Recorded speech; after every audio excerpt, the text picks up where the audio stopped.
अस्सलाम वालेकुम, please confirm आवाज क्लियर है?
Thank you very much. बस बच्चों, मुझे 2 मिनट देने, just downloading a few files पे स्टार्ट करते हैं। So what about the practice? कर रहे हो क्या स्टडीज? तो आपको प्री सीन से रॉन्ग आइडियाज तो मिल गए होंगे कि अब तो कोई फूड इंडस्ट्री का सवाल होगा तब भी सॉल्व करना है। Absolutely absurd, because technology food industry में भी चलनी है, वही आइडियाज। कंट्रोल वीकनेसेस इधर उधर की किसी भी तरह की इंडस्ट्री की मैच हो सकती हैं। रिस्क मैनेजमेंट recommendations मैच, मतलब every topic from any other industry still relevant, still valid. थोड़ा सा आप अगर प्री सीन को, पता नहीं आपने भी पढ़ा है या नहीं, बट उसकी थोड़ी सी थीम देखो तो they are talking a lot about sustainability, ethical issue, supplier issues, right? तो वो फिर कहाँ से वो नॉलेज और एप्लीकेशन सीखती हैं? From the previous past exams are equally valid. समझो, वेबसाइट मैट्रेस मैन्युफैक्चरिंग की भी होती है, वेबसाइट कार मैन्युफैक्चरिंग की भी है, वेबसाइट फूड इंडस्ट्री पे भी है। सो आइडिया सेम है। तो ये बिल्कुल, इवन कोई चैरिटेबल प्रोजेक्ट ये नहीं कर सकते food delivery free of cost या सब्सिडाइज रेट में टू स्कूल्स और सम कम्युनिटीज? हो सकता है ना ऐसे। तो इसलिए बच्चों देखो, तकरीर से मैं शुरू कर रही हूँ क्लास आज, कि आपने पास्ट पेपर्स को 100% एग्जैक्ट रेलेवेंट कंटेंट है प्री सीन का, क्या करना है? Read it once every day. Can you do that? How many days are left? 12। अब तो 12 रह गए। अब आज से भी रायान आपने पढ़ना शुरू कर लिया? शुड आई से दैट आज से भी पढ़ना शुरू कर लो, शायद कुछ बन ही जाएगा। But the thing is that pre seen once every day means like पूरे फोकस के साथ 15-20 मिनट से ज्यादा नहीं पढ़ना ना। 15-20 मिनट में पढ़ा जाता है अगर आपने फोन शोन इधर उधर ना यूज कर रहे हो। तो उसको पढ़ने से ना चीजें पक्की होती जाएंगी, 4-5 दिन ही पढ़ के वो याद हो जाएगी चीजें।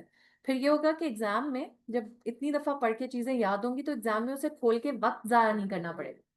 एग्जाम में you will have the copy of pre seen, but time waste नहीं करना to read pre seen something which is already there. उसको तो एटलीस्ट अच्छा प्रिपेयर कर जाओ कि वहां पे, हाँ उसको खोलोगे आप, ऑफ कोर्स कोई कॉपी पेस्ट करना है, कोई रीचेक नहीं करनी होती चीजें, कोई वर्ड्स भूले होते हैं, तो बस उतना। ये ना हो कि आप एग्जाम में जाके प्री सीन को पढ़ रहे हो।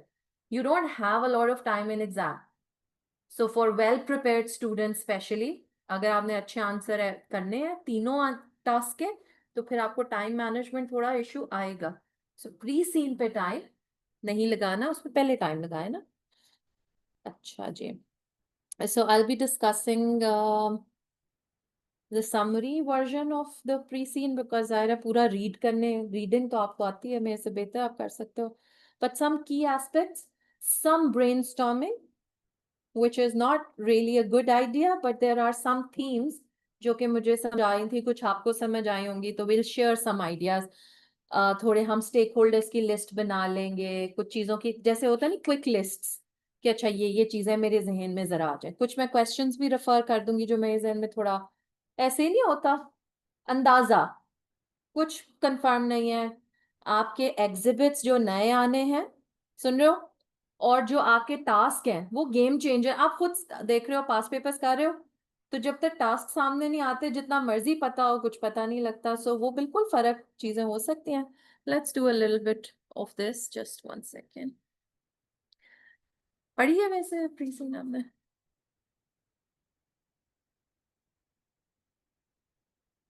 अच्छा, मैं बस बात कर रही हूँ।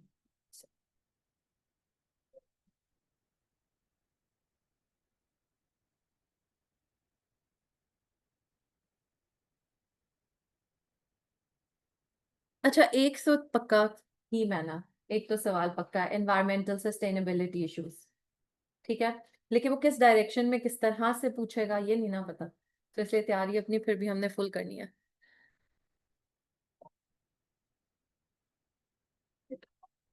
And something on suppliers also, very very specific. अच्छा जी। अच्छा, आप मुझे बताएं स्टडी प्लान कहाँ तक पहुंचाएगा, sticking to it like one case study every day? Is there even a single one of you जिसने वाकई में पूरा ये किया है अभी तक हर रोज? थोड़े से रहे ना, ना जाते तो बेहतर था, बट स्टिल। एक तो ये कि कुछ के एग्जिबिट की शो है, जैसे अभी आप स्मार्ट ईयर वाला बोले तो उसका एग्जिबिट की शो करो, like in the on the system. तो बेटा आप बताओ ग्रुप में ना उसको चेक करें। मैं कहता हूँ कभी इतने बड़े और चलो ये भी सही है, बट स्मार्ट वीयर को पीडीएफ से कर लो, there are alternative, smart wear is a very good question, it doesn't really match industry wide, लेकिन वैसे अच्छा है सवाल।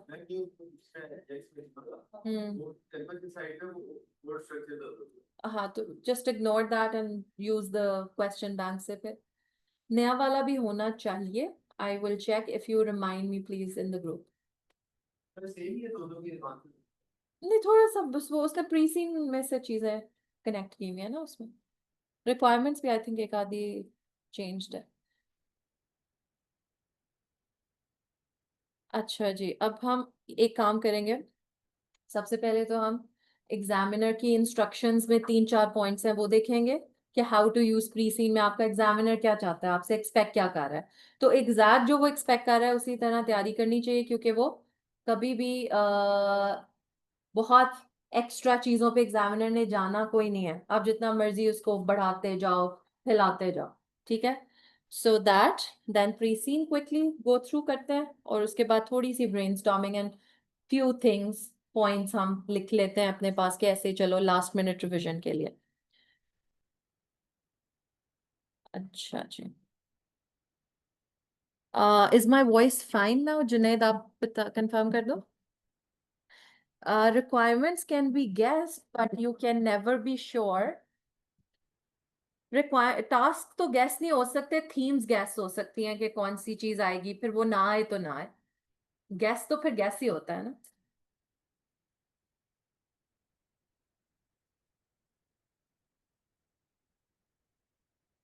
चलिए स्टार्ट कर लेते हैं, if my voice is clear, if you could please confirm. खुल गई है फाइल, नहीं खुल रही।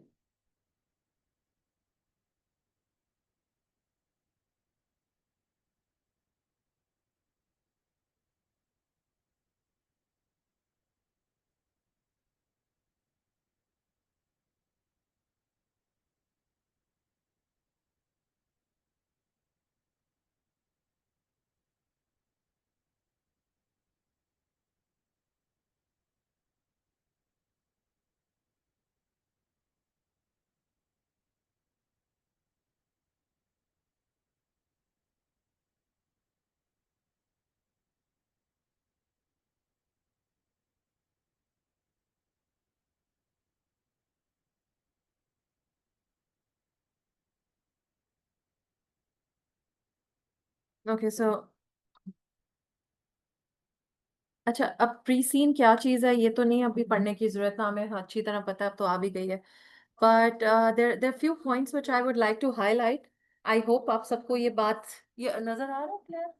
अच्छा, ये बात अपने जहन में बिठा लें, लेकिन फिर भी अगर आप लोगों ने एक्स्ट्रा काम करने हैं, टाइम ज़ाया करना है तो ज़रूर करें, लेकिन examiner says avoid extensive additional research into the industry, यानी मील किट इंडस्ट्री एक्चुअली क्या चल रहा है दुनिया में, you don't have to search for that, everything you need to know is there in the pre seen, extra search का कोई फायदा नहीं है। पास्ट पेपर करना डेफिनेटली इज सुपीरियर, चाहे वो किसी और इंडस्ट्री का हो, as compare to using AI और chat GPT to do what, I don't know objective क्या होता है चैट जीपीटी का, बस ऐसे random. So students to ask इसको चैट जीपीटी में डाल दें, मतलब क्या करना है फिर, what's the end goal? Chat GPT में डाल दो फिर क्या, व्हाट, अननोन है ना। So you will never be able to guess your task बच्चों। अगर एक सेट ऑफ टास्क कोई गेस कर भी लेना तो अमेजिंग आपके ऊपर लगे आपको, तो भी every question, every set might be different. So one student sitting, another student sitting, उसकी requirements match नहीं करती, sets requirements के multiple होते हैं। अच्छा जी, avoid speculating on areas of the syllabus that will be examined. ये उसने कहा अवॉइड करेंगे, फिर भी चलो हम एरियाज पे तो बात थोड़ी सी कर ही सकते हैं ना, just to give you a heads up कि अच्छा चलो ये रिवाइज नहीं किया हुआ, इसको देख लो, इसको देख लो चीजों को। फिर जी कहता है मेन सोर्स ऑफ इंफॉर्मेशन नहीं है, ये पता है आपको? प्रीसीन जो है it's not the main source of information, तो फिर कौन सी है मेन सोर्स? मेन कुछ भी नहीं है, एग्जिबिट से बात शुरू होगी, प्री सीन से कनेक्शन भी बनेंगे, वहां से पॉइंट्स भी उठा सकते हैं। Will see, depending on the task, depending on how my mind is working on that day, आप सारा कुछ यूज करोगे। And I think it starts with task है क्या, रिक्वायरमेंट है क्या, सही है। एंड फिर वो क्या कह रहा है आपको, ये मैं सिर्फ इसलिए कि आप ये गलती और टाइम ज़ाया ना करें एक्स्ट्रा मेहनत करके। Avoid reading the pre seen for the first time just before exam. Can you please make sure that you read one time every day? One time every day is easy plan ना, एक दफा पढ़ लिया 15-20 minute, वो 4-5 दिन के बाद आपको लगेगा कि याद हो गया ऑलमोस्ट। फिर बेटा कहता है too much time pre scene पे ना लगाए, ये मैं खुद नहीं बना रही बातें, ये सुन लो भाई अगर आ गए हो क्लास में। कहता है don't try spending time on pre-scene, revise area of syllabus and complete practice mock exams, just not the mock, all the past exams. And question tipping and spotting ना वो हमसे होनी है और ना आपको try करनी चाहिए, ठीक है?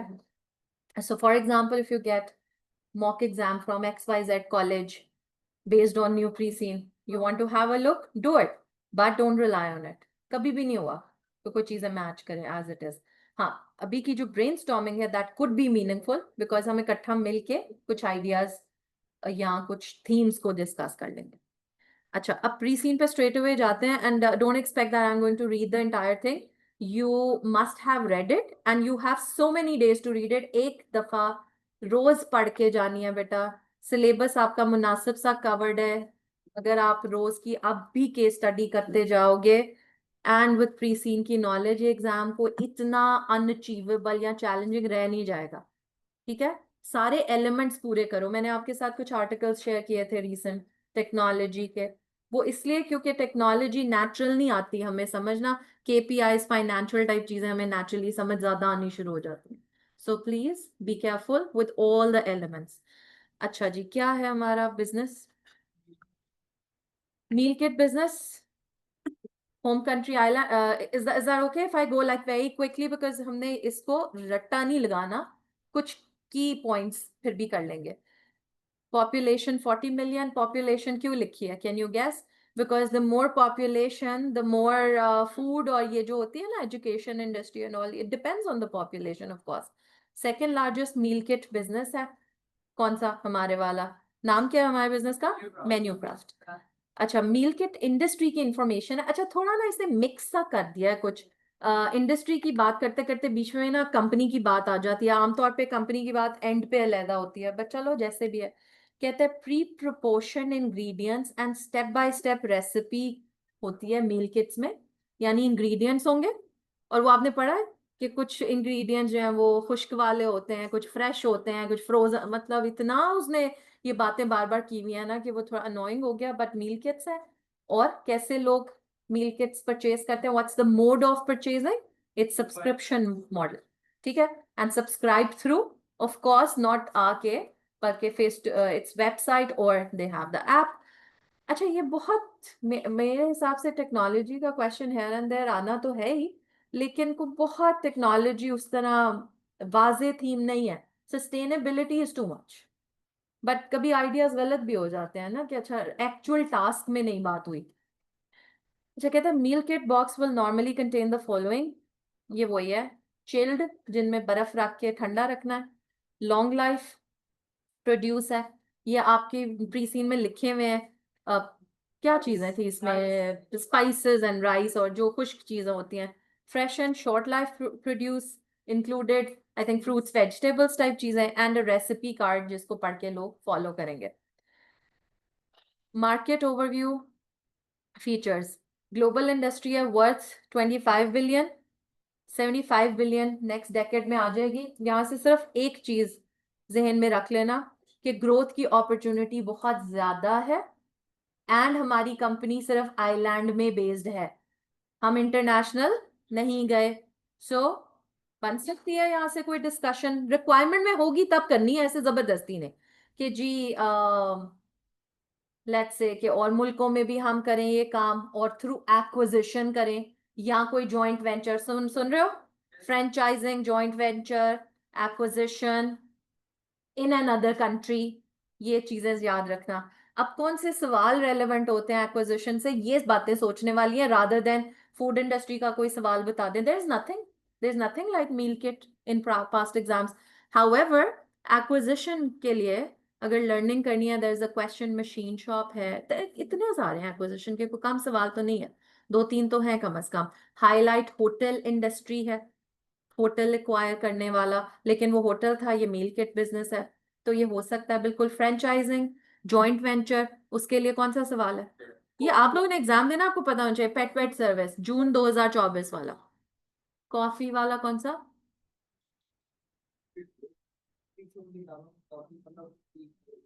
कॉफी वाला जो सवाल है ना वो पास्ट पेपर नहीं है, वो किट का है, कैप्लन की किट का है। सो आई डोंट एग्जैक्टली, कॉफिस्टा करके नाम है, तो that could be relevant, could be, लेकिन आपने ये नहीं समझना कि वो टास्क रिपीट होने हैं। पर ठीक है, familiarity as many questions as possible, ये समझ आ गया बेटा। इसी तरह मैंने बोलते जाना है। If you think anything is relevant just right it down for now. First, हमारा जो बिजनेस था वो फर्स्ट मील किट बिजनेस था, ठीक है, और हमारा कंपैटिटर सबसे बड़ा कौन है, बहुत सारे कंपैटिटर्स हैं, फ्रेशी, फ्रेशी है या जो भी आपने इसको कहना है, establish 17 years ago, neighbouring country में है, हमारे मुल्क में नहीं है, लेकिन ये हमारा एक बड़ा मेन कंपैटिटर है। within 3 years many more meal kit businesses began operating, यानी जब हमने शुरू किया उसके 3 सालों में ना इसकी एक वो क्या कहते हैं कि इंडस्ट्री बड़ी ग्रोथ कर गई across the world. Are we across the world? No we are not. So opportunity, इस पे कोई ना कोई डिस्कशन हो सकती है। बहुत सक्सेसफुल बिजनेसेस हैं जिनमें फ्रेशी है, ग्लोबल बिजनेस है ये, so it's a competitor but it has a global presence, right, हमसे थोड़ा स्कोप वाइज ये आगे चले गए हैं मार्केट में। Meal kits are convenient and reasonably priced, ये कस्टमर के लिए आप क्या कह सकते हो, क्रिटिकल सक्सेस फैक्टर है, कन्वीनियंट है, रीजनेबली प्राइस्ड है। Sorry, is somebody speaking or something?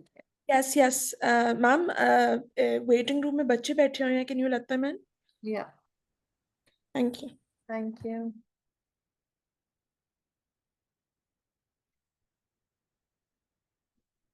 अच्छा जी, ये था जो मैं चैट विंडो से सामने रख लूँ, कोई भी अब मसला आता है ना please type in the chat window. हाँ जी, I don't personally recommend Kaplan और बीपीपी और एनीथिंग, बिकॉज एसबीएल के लिए पास्ट पेपर से बेहतर कोई कंटेंट नहीं है, सो अग्रीड। अच्छा, अब देयर इज अ क्वेश्चन, साथ साथ ही एड्रेस करते जाते हैं, can porter 5 forces be tested? बेटा, any topic and every topic can be tested. Do not ask me any specific topic.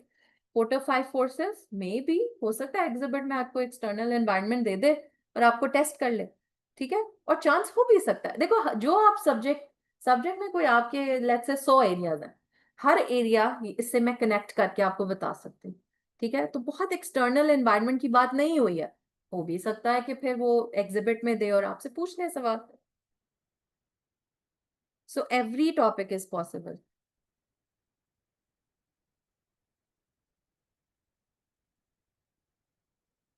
अच्छा जी, so meal kits are convenient of course, think about it, अगर आपको रोज खाना पकाना हो तो meal kit आपके लिए convenient हो भी सकती है और reasonably priced है।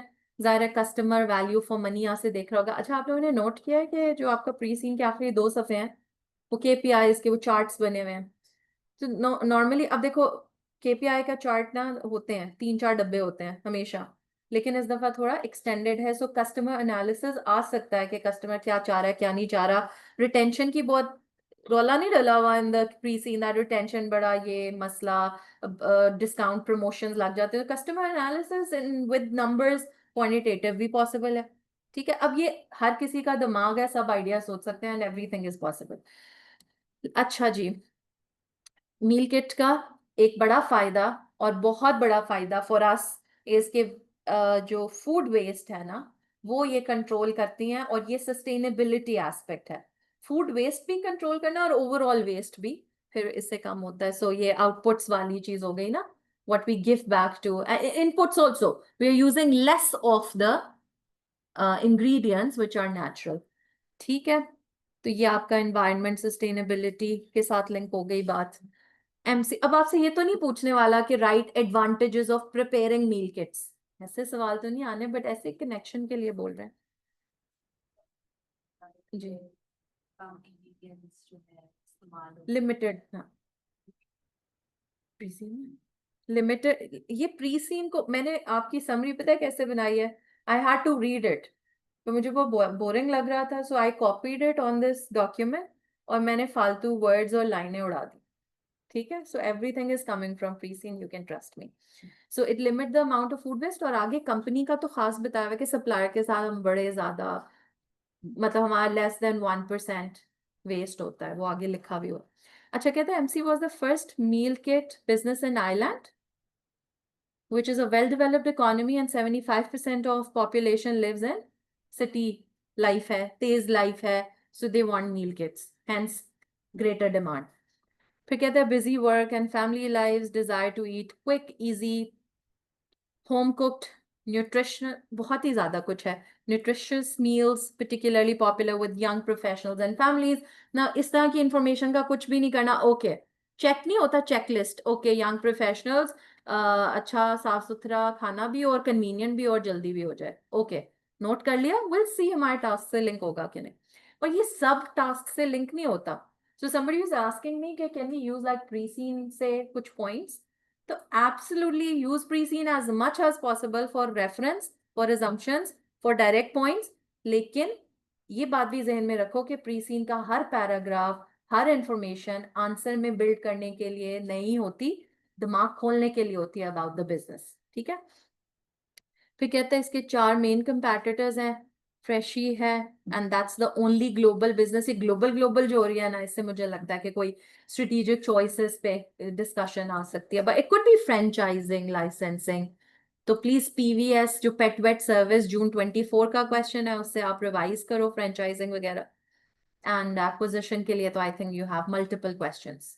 अच्छा, कहता है while the other 3, यानी हम लोग मील किट, क्या नाम था हमारा, मेन्यू क्राफ्ट, ये 24%, 35% क्या है, मार्केट शेयर है।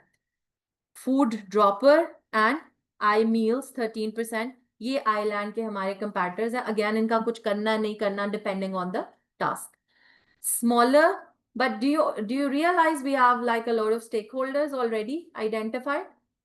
The competitors, the customers, right? अभी आगे बहुत आ जाने हैं। Smaller meal kit businesses भी हैं जी, जो regionally operate करते हैं, bespoke meals kits भी हैं इनकी, vegan वगैरह। अच्छा, हमारी जो meal kits हैं उनके बारे में बात करते हुए फिर वहां से भी strategic choice निकल सकती है, new type of meal kit। आजकल क्या चीजें मशहूर हैं, people going vegetarian और vegan type। अच्छा, मुझे भूल गया है कि हमारा वीगन है कि नहीं है, अभी पढ़ते हैं आगे, मैंने लिखा हुआ। अच्छा, कहता है freshie is MCs largest competitor. क्यों? मार्केट शेयर नजर आ रहा है ना हमें, simple, entering the island market with in 1 year of MC despite freshie being an internationally known brand. ये 5 दफा अब बात हो गई है, ग्लोबल ब्रांड है, MC has a strong competitive position. So despite ये बड़ा ब्रांड है, मार्केट शेयर ज्यादा है, हम भी को पीछे नहीं है, कंपैटिटिव पोजीशन हमारी अच्छी है, and we are a well respected local brand. ये वेल रिस्पेक्टेड का डेफिनेटली मतलब सस्टेनेबिलिटी डिस्कशन है, क्वेश्चन में आपको पता तो लग ही गया ना सस्टेनेबिलिटी पे।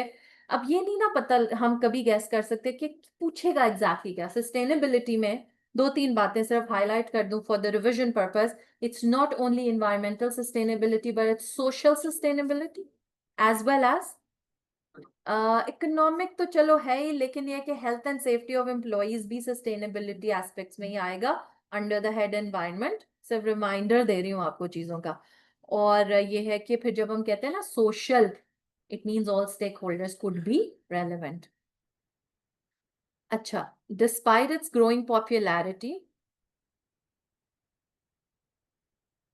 ये आप लोगों को आई होप विजिबल हो, मैं स्टैंस का जो वाटर मार्क है वो जरा डार्क हो गया। अच्छा जी, despite its growing popularity, the meal kit industry still accounts for a very small proportion, less than overall food sales market globally. Global food market यानी बिग इंडस्ट्री जिसमें रेस्टोरेंट भी आ जाएंगे, मील किट्स भी आ जाएंगी, हर तरह के फूड बिजनेस का meal kit industry is only 1.5%, so an opportunity lies there as well.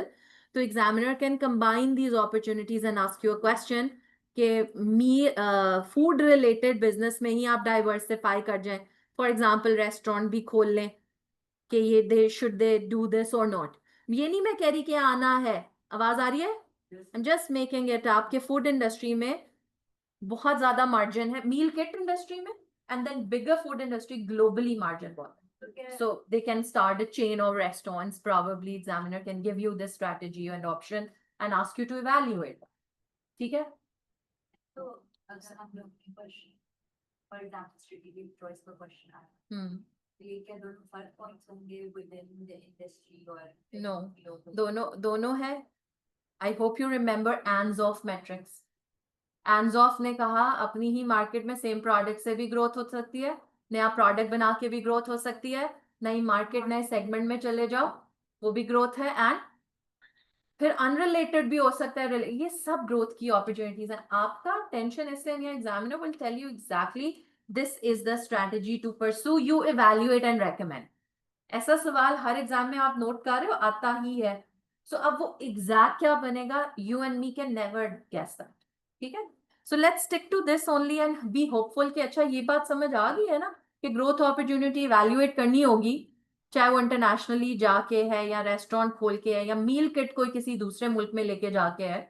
तो मैंने करना क्या है, I might apply SFA, might इसलिए कि आपकी मर्जी होती है, अगर एग्जामिनर खास कह दे तो फिर कह दे, लेकिन SFA अप्लाई करते हुए आई कैन कवर पॉजिटिव्स। हाँ जी, क्या 4 चीजें थी, पहले दिन से हम लगे हुए हैं। Positive aspects with reasoning, reasoning पे काम करो, अभी भी 12 दिन है, बेहतर हो सकती है, वही मार्क्स पड़े हुए हैं, पॉइंट्स आइडेंटिफाई करने में मार्क्स ज्यादा नहीं है। So positives, negatives, financial if data is there, and non financial. ठीक है, एंड क्वांटिटेटिव डेटा समटाइम्स होता है जो नॉन फाइनेंशियल होता है। Are you listening to me? Customer complaints 10 से 15 हो गई, ये क्वांटिटेटिव भी है और ये नॉन फाइनेंशियल है बेटा, कस्टमर डिससैटिस्फैक्शन वगैरह। तो ये चीजें आपने ज़हन में जरा रखनी है।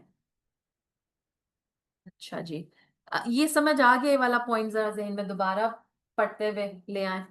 मील किट ऑप्शंस क्या हैं कस्टमर्स के पास? अच्छा, एक तो ये कि increasingly looking for meal options, यानी वो बोर हो जाते हैं की तरह के तुम ऑप्शंस। ये इनोवेशन है ये बच्चों, knowledge management innovation, new ideas for recipes and you know जो भी। अच्छा, फिर एक कहता है कि वेजिटेरियन जो है ना, नो मीट और fish, and vegan no meat fish और डेयरी, ये दोनों फर्क है। डाइट्स, ग्लूटेन फ्री डाइट्स भी हैं,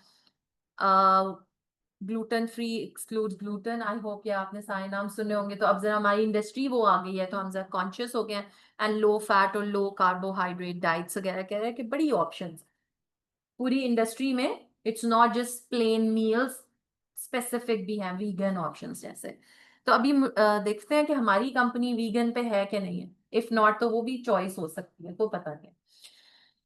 जैसे कह के फलाना कॉन्टिनेंट में बहुत ज्यादा वीगन ऑप्शंस बढ़ रही हैं, तो अगर कंपनी जो है वहां जाए तो आप इवैल्यूएट कर। तो आप लोगों को मैं ऑनेस्टली बताऊं, if you have covered the entire syllabus, मुनासिब, बहुत डेप्थ की जरूरत ही नहीं है ना, मुनासिब सिलेबस, दिमाग है आपके पास, दूसरी चीज है ना, बेटर अज्यूमिंग दैट। ठीक है, तीसरा जो एलिमेंट है, प्रैक्टिस आपने मुनासिब की भी है। ठीक है, मेरा मुनासिब 30 के स्टडीज था, बट जैसे जैसे दिन गुजर रहे हैं स्टैंडर्ड लो करना पड़ता है। ठीक है, पर अभी भी because there are 12 days to go, you can attempt 12 के studies if you can actually manage 2 के स्टडीज, तो 24 तो अभी भी हो सकती हैं, पूरा स्टडी प्लान ही हो गया। हर बार हाल जो भी आप कर रहे हो, सो मुनासिब प्रैक्टिस, पूरा सिलेबस, पूरा का मतलब है हर चीज पता हो, चाहे एक लाइन ही पता हो, So when I say empowering organization, नहीं याद आ रहा? Empowering organization कि सीनियर्स को हेल्प की ज्यादा जरूरत है बजाय इसके कि बॉस बन के फिर टैलेंट मैनेजमेंट, ठीक है, process redesign, project management, PID, तो ये सब पता है ना थोड़ा थोड़ा, एंड मुनासिब प्रैक्टिस, और फिर ये प्री सीन पढ़ के तो बस थोड़ा पॉजिटिव एटीट्यूड रखो, हो जाएगा एग्जाम इंशाल्लाह। और ये थोड़ा आपको नहीं लगता नेचुरली फेमिलियर होता है फूड इंडस्ट्री और ये चीजें जो रोजमर्रा की है, वी आर मोर फेमिलियर, तो आइडियाज जनरेट करना आसान होता है। मील किट सब्सक्रिप्शन प्रोसेस, ये ऐसे ही पढ़ रहे हैं, पता नहीं इस प्रोसेस का कोई हवाला हमने देना भी है कि नहीं, ऐसे ही चलो पढ़ लेते हैं। क्या प्रोसेस है जी? फ्लेक्सिबल, बेसिकली सब्सक्रिप्शन से फ्लेक्सिबिलिटी मिल रही है in size, type and frequency of meal kit and can be cancelled at any time by customer, ये इंपॉर्टेंट है फीचर। और स्टेप्स क्या हैं जी? आपने वेबसाइट पे अपना अकाउंट बनाना है, सब्सक्रिप्शन प्रेफरेंस बतानी हो, 3-4 दी हुई थी कि कौन सी आपकी मील किट्स हैं एक्सेट्रा, एंड कैंसिल ऑर्डर अगर आपने करना है, कंफर्म करना है तो 24-28 घंटे पहले। इसमें से मुझे तो नहीं लगता कि कोई क्वेश्चन से लिंक बनता है सिवाय इसके कि डेटा भी इकट्ठा हो रहा है यहाँ से, तो फिर डेटा के इश्यूज नहीं होते आगे। वन ऑफ द की risk is also data protection. So data, अब यहाँ पे कौन कौन सा, अब ये लिस्ट बनाने या ब्रेनस्टॉर्मिंग की जरूरत है, कौन सा डेटा इकट्ठा हो रहा है सब्सक्रिप्शन से? कस्टमर का नाम, ईमेल आईडी जिसे आप पोक कर सकते हो उसे बार बार जाके, कॉन्टैक्ट नंबर, एक तो वो है। फिर बेटा इस डेटा में ये बिग डेटा इकट्ठा होगा यहाँ से, which is like big data, not the literal big data but a lot of data। इससे आपको नहीं लगता कि लोग कौन सा मील चॉइस कर रहे हैं, कौन सा साइज प्रेफर करते हैं, किस टाइम में ज्यादा आ रही होती हैं, कौन सी एज ग्रुप है, जैसे डेटा इकट्ठे में सब आता है, तो ये सब डेटा है, खाली आपने नाम और ईमेल आईडी नहीं समझ। So maybe the age, the preferences, the type of meal, इससे फिर आप इनोवेटिव न्यू प्रोडक्ट्स डेवलपमेंट की तरफ जाते हो।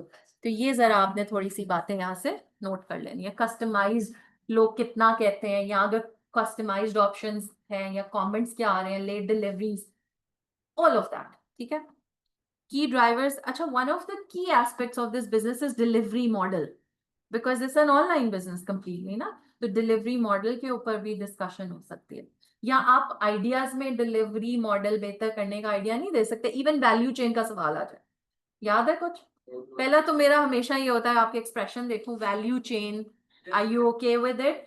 सो इनबाउंड लॉजिस्टिक्स एंड ऑल, अगर वो भी सवाल आ जाए तो बेटा फिर वो डिलीवरी और वो चीजें रेलेवेंट हो जाती है ना, as one point of the answer, not the entire question on delivery, right? तो पता नहीं अब आएगा क्या, बट ये बड़ा वैल्यू चेन सवाल भी है, कैसे सप्लायर्स एंड फैक्ट्री की बातें और outbound logistics. Please don't get wrong ideas that whatever I'm saying is going to happen. Just saying. ठीक है? और ऐसे टॉपिक्स को हाईलाइट करके आपको एक रियलिटी चेक भी देना है, that if you do not remember these, जरा होश में आ जाए। Key drivers in the growth of meal market, क्यों ग्रोथ हुई है? Because टाइम सेविंग, कन्वीनियंट है, क्वालिटी भी अच्छी लग रही है लोगों को, मुनासिब मेन्यू में वैरायटी है, कस्टमाइजेशन की ऑप्शन है, सो ये क्रिटिकल सक्सेस फैक्टर्स टाइप चीजें हैं, एंड कॉस्ट इफेक्टिव भी लोगों को लग रहा है। पांचवा पता नहीं है या ये गलती से रह गया, ठीक है। 4 industry challenges and developments, intense competition है। कौन कौन से कंपटीशन ये लिखे हुए हैं, आप खुद बताओ जो आपने रीड किया। कंपैटिटर कौन है? एक तो फ्रेश ही है ना, जो कि ग्लोबल है, और ये एक प्रेशर है कि ग्लोबल बिजनेस है, हमसे बड़ा है, सो फ्यूचर के लिए, और कॉर्पोरेट बैकिंग भी है, यानी फाइनेंस वगैरह इनके लिए बड़ा इजीली अवेलेबल है। अदर सप्लायर्स हैं, heat and eat, what is that? Heat and eat is readymade meals prepared, frozen meals नहीं होते जैसे, तो बेटा ये भी एक अपॉर्चुनिटी है, क्या इस पे सवाल नहीं बन सकता? बनने को कुछ भी बन, ठीक है ना। तो आप सारी अपॉर्चुनिटीज को एग्जामिनर इकट्ठा करके भी सवाल बना सकता है कि in another country frozen meals are popular, तो आपका बिजनेस वहां चले, आप ले जाएं अगर, तो एवेल्युएट कर दो इस अपॉर्चुनिटी। सो बस वही पॉजिटिव नए, फिर बाद में एग्जिबिट में जो डेटा होगा उससे बात शुरू करेंगे, और पीछे फिर बैक हम कनेक्ट करेंगे प्री सीड से। ऑनलाइन मील किट बिजनेसेस हैं, ठीक है। अदर जो है सुपर मार्केट्स हैं, उन्होंने भी अपने own lines of meal kit start कर दिए, तो वो भी कंपैटिटर अब बन गए हैं। सिर्फ ये नहीं कि हमारे जैसे थे, सुपरमार्केट्स का नाम ज्यादा होता है and people are going for to get grocery और other things and then they can get the meal kit also. तो हम पे ऑनलाइन ऑर्डर शायद ना आए, ये इम्पैक्ट करता है। फिर बेटा customer retention is one of the industry challenges. Why? एक तो बेटा मील्स है ना, तो इट्स लाइक एवरी डे की चीज, तो लोग एक्सप्लोर भी करना चाहते हैं। दूसरा प्रॉब्लम क्या आ सकता है, कहता है कि कुछ लोगों को ना सब्सक्रिप्शन बहुत महंगी और रिस्ट्रिक्टिव भी लगती है। यानी एक मैं छुट्टियों पे जा रही हूँ, 15 दिन में नहीं हूँ, लेकिन सब्सक्रिप्शन फी तो मैंने देनी है। Do you understand that? Subscription fee की वजह से कुछ लोग डिस्करेज भी होते हैं। अच्छा, फिर कहते हैं कस्टमर रिटेंशन वैसे तो कहते हैं स्ट्रेट फॉरवर्ड है, सोशल मीडिया मार्केटिंग से हम अट्रैक्ट तो कर लेते हैं, रिटेन करना मुश्किल। Do you understand the difference between attracting customers and then retaining them in long term? उसके लिए आपको अपना मार्केटिंग मिक्स बेहतर करने की जरूरत होती है। The product, remember, the product, the price, the place, the everything, right? अच्छा, अब स्विचिंग कहता है कॉमन है। अब पोर्टर 5 फोर्सेस फॉरेन जेन में आ जाएगा आपके, हालांकि मतलब हो सकता है आ भी जाए, बट स्विचिंग वैसे ही बता रहा है कि डिस्काउंट्स वगैरह बड़े मिलते हैं ना, तो एक जगह से ऑर्डर कर रहे हैं दूसरी जगह डिस्काउंट लगाओ तो नेचुरल है। हम आप अपना बिहेवियर भी देखो ना, फूड की तरफ हमारा यही नहीं है। फिर कहते हैं customer churn which means losing customer, it's nothing fancy. There was एक ही मुश्किल लफ्ज था, इस पे रिसर्च आपने करनी है तो आप कर ले। चर्न क्या है? It's customer losing customers, ठीक है? In industry is high, of course retention is मुश्किल ना, तो कहता है कि सब 25% सब्सक्रिप्शन जो है ना वही 6 महीने साल चलती हैं, वरना लोग विड्रॉ कर देते हैं। ठीक है, आप पर्सनली सोचो, if you have to subscribe, would you subscribe for life? I don't think so. Even if you want some certain specific meal choices भी, तो I don't think इतना competition है इस industry में। Logistic complexities, significant investment in supplier management information system में इन्होंने बहुत कहता है investment चाहिए इस industry में। Supplier management information system में invest क्यों करना है वैसे? By the way, मतलब supplier है, रजिस्टर पे हिसाब क्यों नहीं लिख सकते? Information system, software development, and फिर आपको स्किल भी हायर करने पड़ेंगे। तो व्हाई? बिकॉज बेटा lots and lots of suppliers, कितना कुछ तो है इंग्रेडिएंट्स और कितने तो इनके स्पेसिफिकेशंस हैं, तो बहुत सप्लायर्स हैं इनके। And continuous supplier relationship management, what is that? Supplier से अच्छा ताल्लुक रखने की वजह, क्वालिटी लिखो जरा। ये सप्लायर के इश्यूज ना इकट्ठी एक हेडिंग बना, पता नहीं कहाँ इस्तेमाल करोगे, लेकिन ये चीजें जहन में लेके जाएं तो अच्छा, और आपको पता है मेरे से बेहतर। जी please tell me.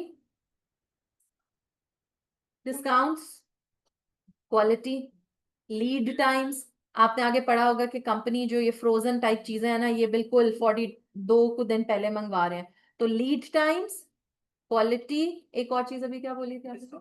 Discounts, reliability generally, pricing, इन सब चीजों के लिए हमें सप्लायर से अच्छा रिलेशनशिप रखना है।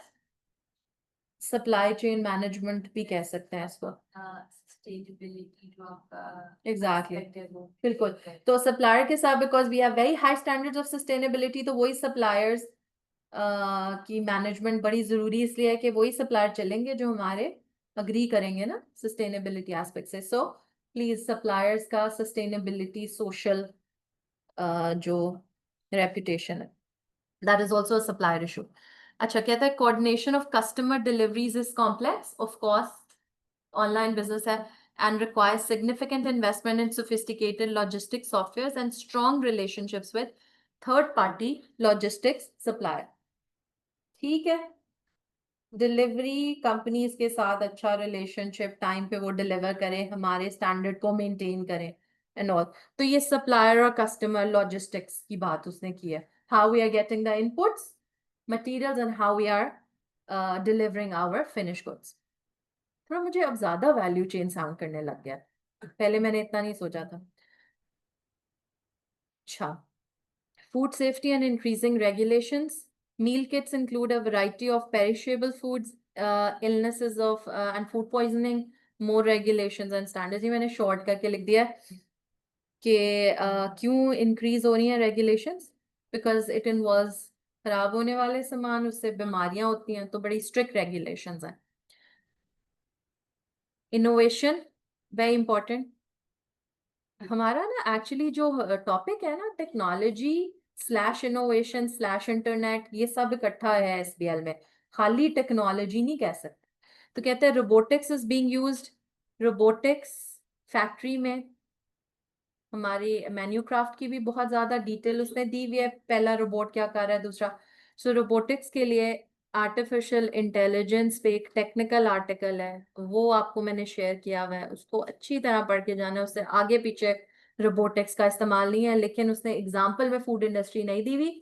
तो आप कर सकते हो ना, कॉपी तो कर सकते हैं बातें। तो अच्छा, इसका नाम है the world of intelligent agents, article का जो नाम लिखा हुआ है ना, the world of intelligent agents. उसमें थोड़ा सा उसने रोबोटिक्स और एआई के लिमिटेशंस और नेगेटिव्स भी बताए हुए हैं।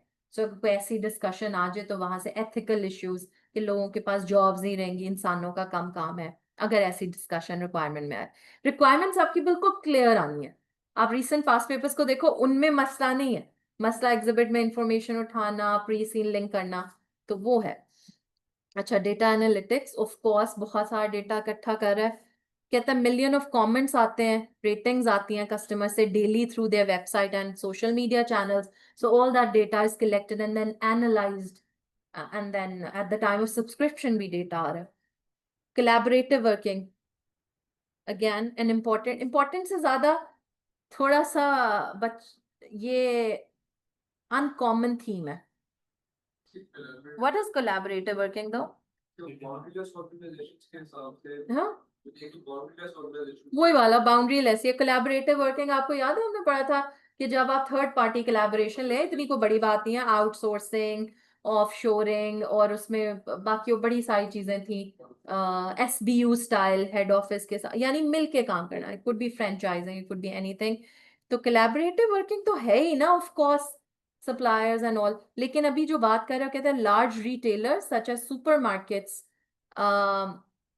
के साथ पार्टनरशिप्स भी हैं। Partnership, joint venture, franchising could be there. कहता है इसके अलावा क्या है जी, in store and collaborations with high profile celebrities and celebrity chefs to develop new and exciting recipes. So ये तो अब ट्रेंड है ना आजकल की दुनिया का, तो फिर आपने भी इसको कहीं घुसा देना है आंसर में, if you feel that it's relevant. KPIs are given very simple revenue। अब इसमें मैं क्या बताऊं, KPI revenue, total income, active customers. क्यों सारे कस्टमर्स क्यों नहीं? क्योंकि जो एक्टिव नहीं है वो पैसे नहीं दे रहे। मील्स डिलीवर्ड, कितने मील्स डिलीवर हुए पर मंथ पर वीक, जो भी इनका क्राइटेरिया होगा। ऑर्डर्स पर कस्टमर कितने आते हैं, एवरेज ऑर्डर वैल्यू क्या है, फूड वेस्ट कितना हो रहा है, कार्बन एमिशंस। ठीक है, ये थोड़ा सस्टेनेबिलिटी वाले हो गए। Industry regulatory body, island food standards, ये ज़ाहिर लॉज बना के उनको चेक रखते हैं, कंप्लायंस चेक करते होंगे। ये आपका इंपॉर्टेंट स्टेक होल्डर है, बस ये समझ। ठीक है, मेन्यू क्राफ्ट। अच्छा, जब भी कोई स्ट्रेटेजिक चॉइस इवैल्यूएट करो, एक नया पॉइंट है, तो इसमें जो इंडस्ट्री बॉडी है उसके बारे में बात जरूर किया करें कि उनके कोई कंसर्न्स तो नहीं होंगे। अगर सवाल में इंफॉर्मेशन मिल जाए तो ठीक है, नहीं तो ऐसे ही अजम्पशन बेस्ड।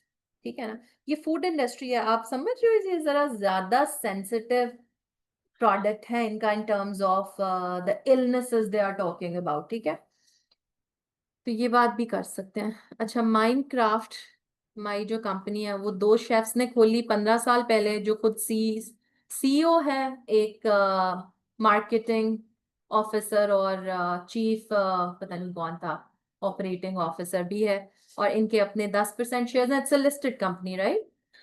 और ये इन दोनों के पास 10-10% शेयर्स हैं, बाकी 80% जो शेयर्स हैं वो वाइड रेंज ऑफ इन्वेस्टर। को खास बात इन्वेस्टर की कोई नहीं की इन्होंने, बट शेयर होल्डर इन्वेस्टर एक स्टेक होल्डर के तौर पे आप इसकी बात कर सकते हो कि कोई होता ना एक्सेप्टेबिलिटी ऑफ एन अपॉर्चुनिटी में, हम स्टेक होल्डर्स एक्सेप्टेंस की बात करते हैं, तो उसमें ये वैरायटी है हमारे पास। एंड ऑल्सो बेटा, स्टेक होल्डर पे अलहदा सवाल भी तो आ सकता है, जो मुझे इस केस स्टडी में लग नहीं रहा बहुत ज्यादा, क्योंकि सस्टेनेबिलिटी या स्टेक होल्डर्स में से कोई एक ही चीज टेस्ट होगी, दे आर वेरी कनेक्टेड। अच्छा, कहता है हाई क्वालिटी मील किट बिजनेस है हमारा ये। अब हम अपनी कंपनी की बातें शुरू कर दी हैं।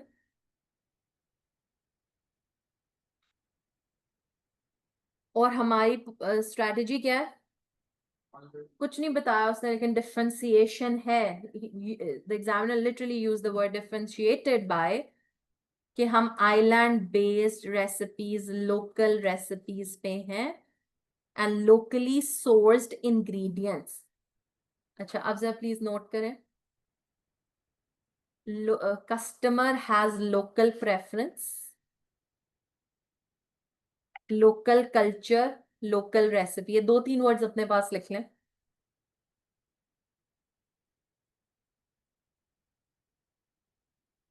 और लोकल प्रोड्यूस, इंग्रेडिएंट्स यानी लोकल, ये 3-4 वर्ड्स लिखो अपने पास।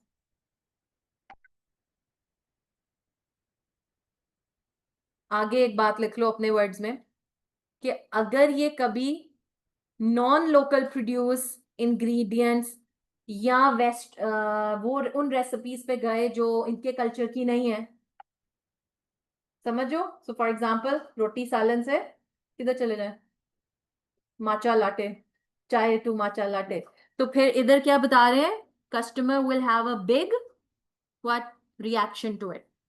ठीक है, इससे मिलता जुलता एक कहानी थी एक क्वेश्चन में, जो हमने फाइनेंस की, आपको याद है लास्ट क्लास जो थी फाइनेंस के क्वेश्चंस में, सवाल मुझे भूल गया, वाई वर्न करके नाम था। ठीक है, उसमें यही था कि लोकल बहुत ज्यादा है और ये वो, और उसमें उसने आउटसोर्सिंग के क्या पूछे थे, इश्यूज पूछे थे। तो ऐसा मुझे, अब देखो इतनी मैच कर की बात, तो अब आई हैड टू से इट, कि हो सकता है ये भी कोई मील किट्स कहीं और से बनवाना, या कोई नई रेसिपीज कोई दूसरे मुल्कों की लाना चाह रहे हो। तो calculation make or buy decision to discussion of these things can happen with outsourcing, franchising, going international। तो ये जरा याद रखना है। बाय वन क्वेश्चन देख लोगे, इसका क्वेश्चन और आंसर हमने कर लिया था वैसे, आई डोंट थिंक, अगर याद है तो दोबारा करने की जरूरत नहीं है, but please have a look at that question again, it's a short question from the kit. अच्छा जी, फिर कहता है it employs talented and highly qualified chefs to design its recipe, use seasonally available ingredients wherever possible। अच्छा, कोई talent management या employs की theme pre seen में तो नहीं है, बट हम छोड़ेंगे नहीं उसको, कोई पता नहीं है एग्जिबिट में कोई एम्प्लॉय के इश्यूज डिस्कस हो जाए। Each week, MC offers up to 30 recipes to choose from. Too much, you know. So they have to be innovative also, isn't it? वही तो नहीं देते रहते होंगे। Based on carefully analyzed data in first 2 years, कहते हैं limited थी, फिर ग्रो करते गए हम, लार्ज फ्यूचर वेंचर, अच्छा वेंचर कैपिटलिस्ट से फंड्स इनको आ रहे हैं। तो can you also read a little bit about goods and bads of venture capital? ये आपके जो नोट्स में एक फाइनेंस का FM से उठा के कॉपी किया हुआ आर्टिकल है, उसमें भी होगा जनरली थोड़ा सा कि वेंचर कैपिटल कैसे काम करता है या उसके फायदे क्या होते हैं।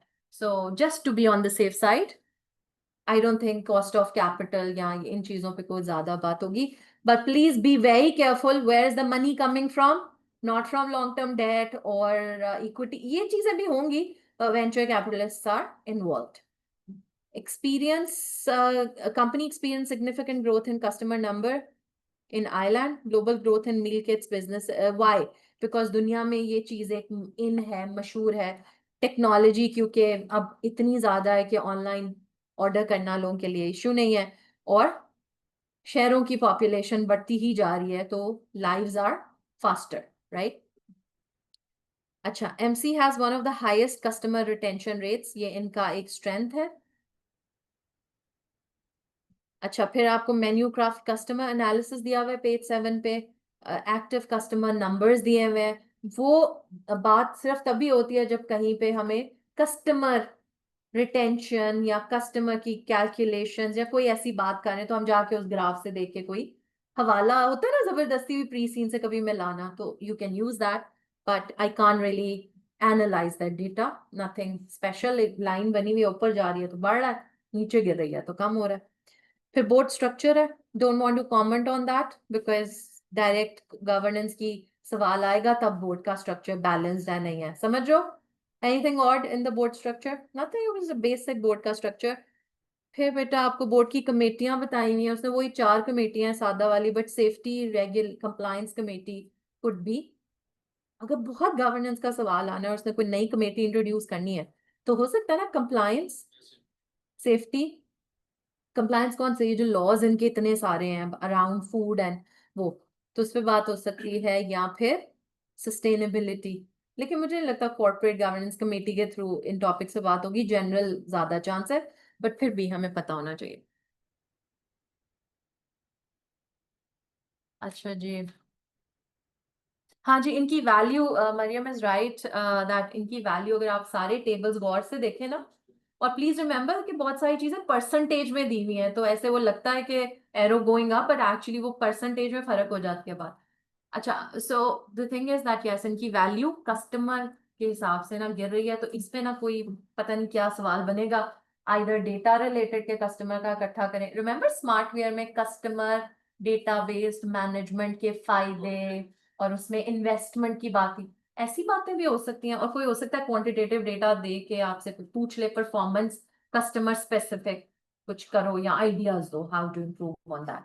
ठीक है, अच्छा जी, आगे कहता है ये इम्पोर्टेंट मुझे लगा था काफी ऑपरेशंस में, सप्लायर्स की इंफॉर्मेशन। तो सप्लायर की इंफॉर्मेशन, एक तो सप्लायर रिलेटेड सवाल जो मुझे याद आ रहे हैं, स्मार्टवेयर में ही कुछ सप्लायर रिलेटेड डिस्कशन हुई भी है, एथिकल इश्यूज भी हैं उसमें, सस्टेनेबिलिटी भी शायद हो, तो उनको देख लेना। वैसे अपना दिमाग चला लो, उसके सप्लायर के साथ इनके बहुत डिटेल मामला आते हैं, तो supply chain discussion seems probable. However, sometimes supplier issues, खाली sustainability भी तो हो सकते हैं, जरूरी नहीं है कि पूरी वैल्यू चेन या सप्लाई चेन ही हो। कहता है 600 सप्लायर है, यही आके ना लग रहा है कि सवाल बनना ही है, कोई सप्लायर पे नहीं बनना, समझ रहे हो, कोई इश्यू आ गया आप रेकमेंड करें, आप क्या करें, समझ रहे हो। सो 600 सप्लायर है, most of which are located in Ireland, of course because local ingredients are welcome. Most customers select islands based recipes, ये रिपीट हो रही है बात, एक ना भी ज्यादा सोचा जाए, जो बातें बार बार रिपीट हो रही हैं वो कहीं ना कहीं आंसर्स में शायद हम यूज कर लिए। Islands people are proud of its local tradition and traditional recipe, and population is loyal and supportive of local produce and products. अच्छा, अगर मैं बहुत एक वाइल्ड गेस करूं, so looks like that one of the exhibits could be around suppliers, where they'll tell you that they are now looking for suppliers in other countries which are probably cheaper or higher quality or whatever. तो issues discuss कर दें या recommendations, या कोई मसला आ गया है और वो डिस्कस कर, ठीक है। ये थीम बहुत वाज़ेह है, people are proud of their country and heritage and culture वगैरह। फिर कहता है quality and sustainability are important criteria when selecting supplier. अपनी सस्टेनेबिलिटी फैक्ट्री वगैरह की लेता है, सप्लायर सस्टेनेबल या ग्रीन है या नहीं वो भी इम्पोर्टेंट है। MC preferences work with best in class suppliers, of course, who hold certification for safety and quality, support its supply in biodiversity and sustainability activities। वही बात बार बार आ रही है। Farmers use organic farming methods, do not use any synthetic pesticides or fertilizer। हो सकता है आपका कोई नया सप्लायर और वो जो है वो आपकी ऑर्गेनिक फार्मिंग पे ना हो, बल्कि दूसरे मेथड्स पे हो। To help maximize efficiency, minimize waste, MC uses algorithms which predict recipes. Okay. Ordered by customers, अच्छा, predict recipes ordered, ये same ही है, ordered by customers, and therefore MC demand for each week, meaning it can order right amount of ingredients from supplier to reduce waste. ज़ाया नहीं करना चाहते हो अपने ingredients, less than 1% in weight, वो ऐसा सामान रह जाता है जो meal kits में use नहीं हुआ, और उसको भी वो waste नहीं कह रहे। What do they do with the unused ingredients? Local charities को डोनेट करते हैं, जो इस्तेमाल के काबिल ना हो वो एनिमल फीड के लिए, और इनएडिबल जो चीजें हैं ना, फिर जो थोड़ा बहुत रहता है वो लैंडफिल यानी आपका वेस्ट प्रोड्यूस हो रहा है। Some ingredients such as dried ones, ये कहता है कि लंबे टाइम के लिए हैं और ये बल्क में खरीद के वेयर हाउस में हम रख लेते हैं, जो कि फैक्ट्री के साथ ही है। फ्रेश इंग्रेडिएंट्स 24 से 48 आवर्स पहले खरीदते हैं, इसका मतलब है कि फिर वो इस सप्लायर की बड़ी एक्टिव इन्वॉल्वमेंट है कि वो टाइम पे पहुंचा दे। ठीक है। अम, और ये बताया हुआ स्टोर्ड कहाँ, फैक्ट्री के साथ ही कह रहा है स्टोर हो जाता है। The supplier deliver all chilled and fresh food products pre portion either 1, 2 और 4 मील पोर्शंस। अब ये वाली बात मुझे थोड़ी खतरनाक लगती है। अच्छा ठीक है, पढ़ लिया, बार बार क्यों बता रहे हो कि प्री पोर्शन होता है, इसमें से क्या निकल सकता है? I can't think about it. ठीक है, meal kits I pre portion. अच्छा कहता है MC work closely with most of its suppliers to minimise any packaging use and कुछ ज्यादा ही कर रहे हैं। बायोडिग्रेडेबल एंड पैकेजिंग है, it's tiring but at the same time it's very clear and obvious। Environment का क्वेश्चन, लेकिन क्या एनवायरनमेंट का क्वेश्चन सप्लायर से मिक्स हो सकता है? बिल्कुल हो सकता है, तो दो टॉपिक्स में ला भी सकता है। और वो लोकल, ये भी हो सकता है सप्लायर का एनवायरनमेंट इशू भी हो, तो सप्लायर का लोकल इंग्रेडिएंट्स वाला इशू भी हो। तो एड्रेस तो आपको सारे करने पड़ेंगे। पैकेजिंग, फिर वही एनवायरनमेंट की बातें हैं। ऑल पैकेजिंग जो है एक सप्लायर से लाते हैं, और दो तरह की पैकेजिंग है, एक चिल बॉक्स पैक और एक आउटर बॉक्स है। और ये कहता है कि ये रोबोट्स जो है ना, ये पैकेजिंग फ्लैट है और रोबोट्स इनको कंपाइल कर देते हैं, ऐसे ही लिखा हुआ है आगे। तो अब इसका क्या करें पता नहीं, will see in the actual exam. Not we, you will see in the actual exam. But I hope कि ये तो कोई इतनी बड़ी बात नहीं है ना। अब देखो कुछ चीजों पे सोचा भी जा सकता है। उसने कहा पैकेजिंग फ्लैट है, okay what's the problem, I don't no. Flat हो या डब्बे बन के आए, सस्टेनेबिलिटी तो एक जितनी खराब होनी है, सिवाय इसके कि रोबोट्स यूज कर रहे हैं। फिर कहता है कि there so many sizes etcetera. ये जरा प्लीज देख लें। MC works closely in partnership with its packaging supplier to design develop the latest and most environmentally friendly packaging solutions. तो इनके जो डब्बे हैं दे आर बायो डिग्रेडेबल, मतलब वो क्या, बायोडिग्रेडेबल क्या होता है? How should I explain it? जो कि जैसे प्लास्टिक जो है कहते हैं बहुत अरसा लगता है ना उससे खत्म होने में, वही वाली चीज है। So they are using biodegradable materials and all. Meal kit box production कौन कर रहा है? फैक्ट्री में हो रही है प्रोडक्शन, जो आइलैंड में ही है। एंड 4 सेपरेट प्रोडक्शन लाइंस हैं जो 16 के। अब इस इंफॉर्मेशन का भी कुछ नहीं करना, कुछ चीजें फॉर्मेलिटी भी होती है कि they have to tell you, आप आगे यूज नहीं करोगे। फिर कहते हैं कि at the start of production line production information system produces a label. ये अब टेक्नोलॉजी आ रही है कि इनका क्या ऑटोमेशन का सिस्टम है। For each meal kit box which contains a unique barcode. So barcodes भी हैं, ठीक है। इंफॉर्मेशन सिस्टम लेबल ऑटोमेटिकली बना रहा है। रोबोट बारकोड रीड करता है and then select the correct size outer box, उसको डब्बा बनाता है, उसकी शेप में लाता है।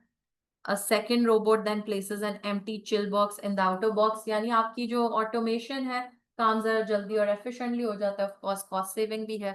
This then moves through several stages of production line where different ingredients are added to meal kit boxes। Each stage barcode is scanned by human operative। समझ रहे हो, robots versus human नजर आ रहा है कि नहीं आ रहा? इस पे सवाल आना है। Is that okay? और मैं इससे ज्यादा नहीं आपको बता सकती, फिर आप कहोगे कि ये कैसे गैस कर रही है, हमें कहती हैं गैस ना करो, वो गैस कर रही है। नजर नहीं आ रहा आपको? Robotics versus human, may be some ethical issues needs to be discussed. Are there any ethical issues? So if robots take over you guys will not have jobs and then society खराब, माशरा खराब, दुनिया खत्म हो जाएगी, वो हम पे अटैक कर देंगे। ये बातें नहीं लिखनी, लेकिन थोड़ी थोड़ी ऐसी बातें हैं। अच्छा, at each stage the barcode, अच्छा ये I'm not read, is that okay if I don't read it? You'll have to read it every day।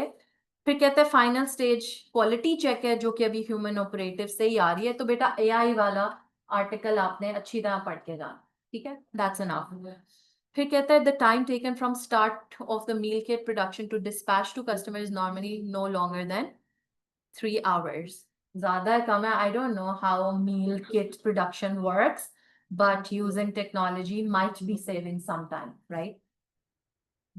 Distribution, third party, ये पहले भी उसने बताया, थर्ड पार्टी गो फ्लो है जो हम यूज करते हैं। Go flow vehicles are all equipped with latest refrigeration technology to maintain quality and safety and all, है ना। और एमसी का जो गो फ्लो है वो रूट ऑप्टिमाइजेशन भी करते हैं ताकि CO2 emissions कम हो। एंड बेटा ये इतना कुछ है ना। अब ये समटाइम्स ये भी चैलेंज होता है कि अगर सवाल आ ही गया है जो फेमिलियर चीजों पे है, तो आप इन बातों में से कोई छोड़े ना, सारी चीजें कवर करें. So don't only talk about the waste और डब्बे biodegradable, also talk about the emissions, क्योंकि डिलीवर भी तो कर रहे हो ना. एक सवाल ज़हन में आ रहा है, PSS, Peel Sleep Solutions, उस पे environment का क्वेश्चन है, it could be a good revision question, task 1 part B. ठीक है, उसको जरूर देख लेना. अच्छा, minimize CO2 emission and ensure deliveries are made on schedule to maximize freshness of meal kit content. Risk report, risk पे सवाल definitely आ सकता है, very high chances, लेकिन examiner can do multiple style questions. For example, यही वाले आपको risk के आगे डिटेल दे दे, जो कि दी तो ये हो सकता है कॉपी पेस्ट कर दे आपसे, क्या एनालाइज एंड रेकमेंड हो सकता है ना, और कुछ डिफरेंट रिस्क बीच में ऐड करके भी दे सकता है, या कंपनी का पूरा रिस्क मैनेजमेंट प्रोसेस और उसका डिजाइन, तो उसमें फिर रिस्क एपेटाइट, रिस्क एम्बेडिंग, वो था ना डायनामिक नेचर ऑफ रिस्क, और फ्रीक्वेंटली इसको देखना, सिस्टम को, रिस्क कमेटी के रोल्स, ये सब फिर लिंक हो सकते हैं. So competition is a big risk, पड़ा है फ्रेश ही है, and then other super stores भी शुरू हो गए हैं, other suppliers. Legal regulatory big risk है इनका, so many laws, so many regulation, so much on sustainability.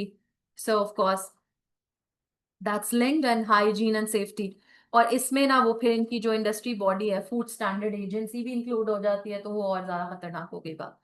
Customer attraction retention is a sad area again, because of cost promotion की वजह से लोग इधर उधर चले जाते हैं, और कुछ लोगों को सब्सक्रिप्शन मॉडल नहीं पसंद आ रहा, समझो. तो सब्सक्रिप्शन मॉडल के अलावा और कौन सी ऑप्शन है बेटा? सब्सक्रिप्शन मॉडल क्या होता है? Can you give me an example? इसको भी ना ज़हन में रख लो, subscription model versus the other method. So subscription model की कोई example? Have you subscribed to any service or product ever? Sorry? Netflix,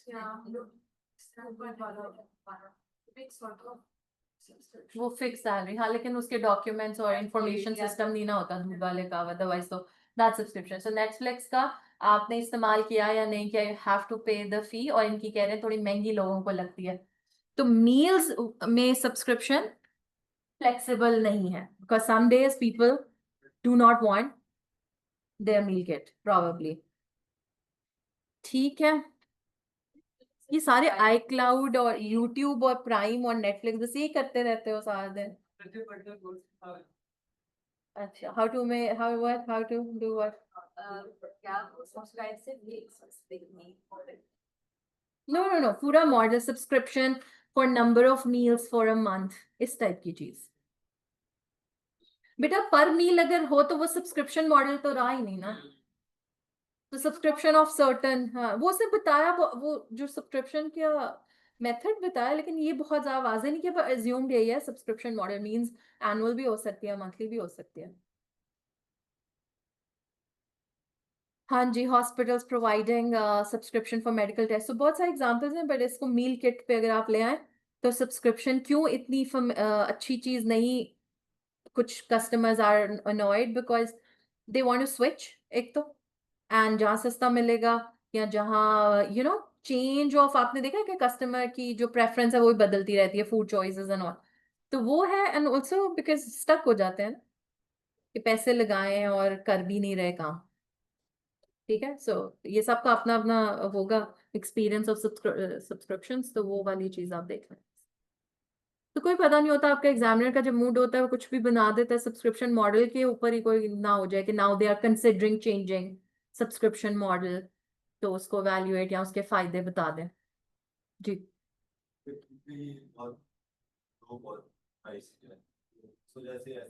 तो ये क्या है इनकी लो कॉस्ट? नहीं, लो कॉस्ट नहीं है, गलत है.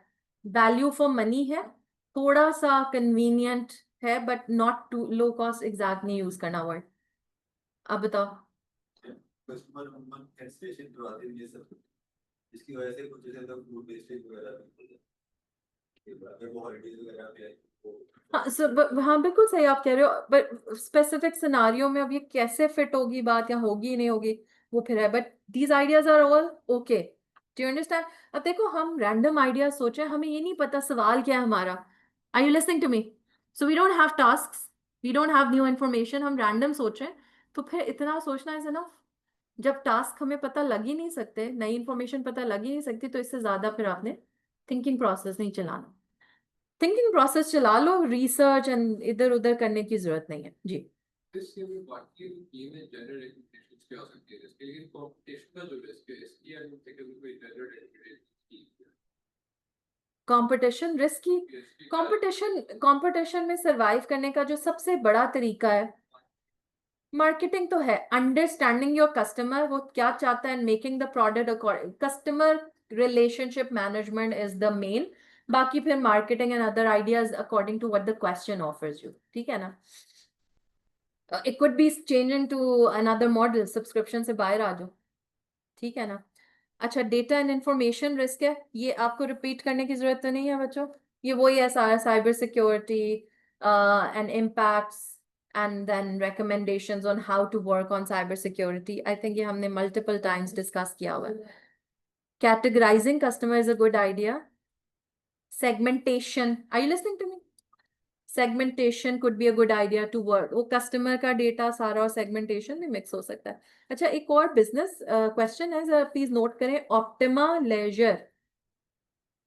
Past exam है, ये आपके question bank में, या पता नहीं आपने किया है कि नहीं. Optima Leisure में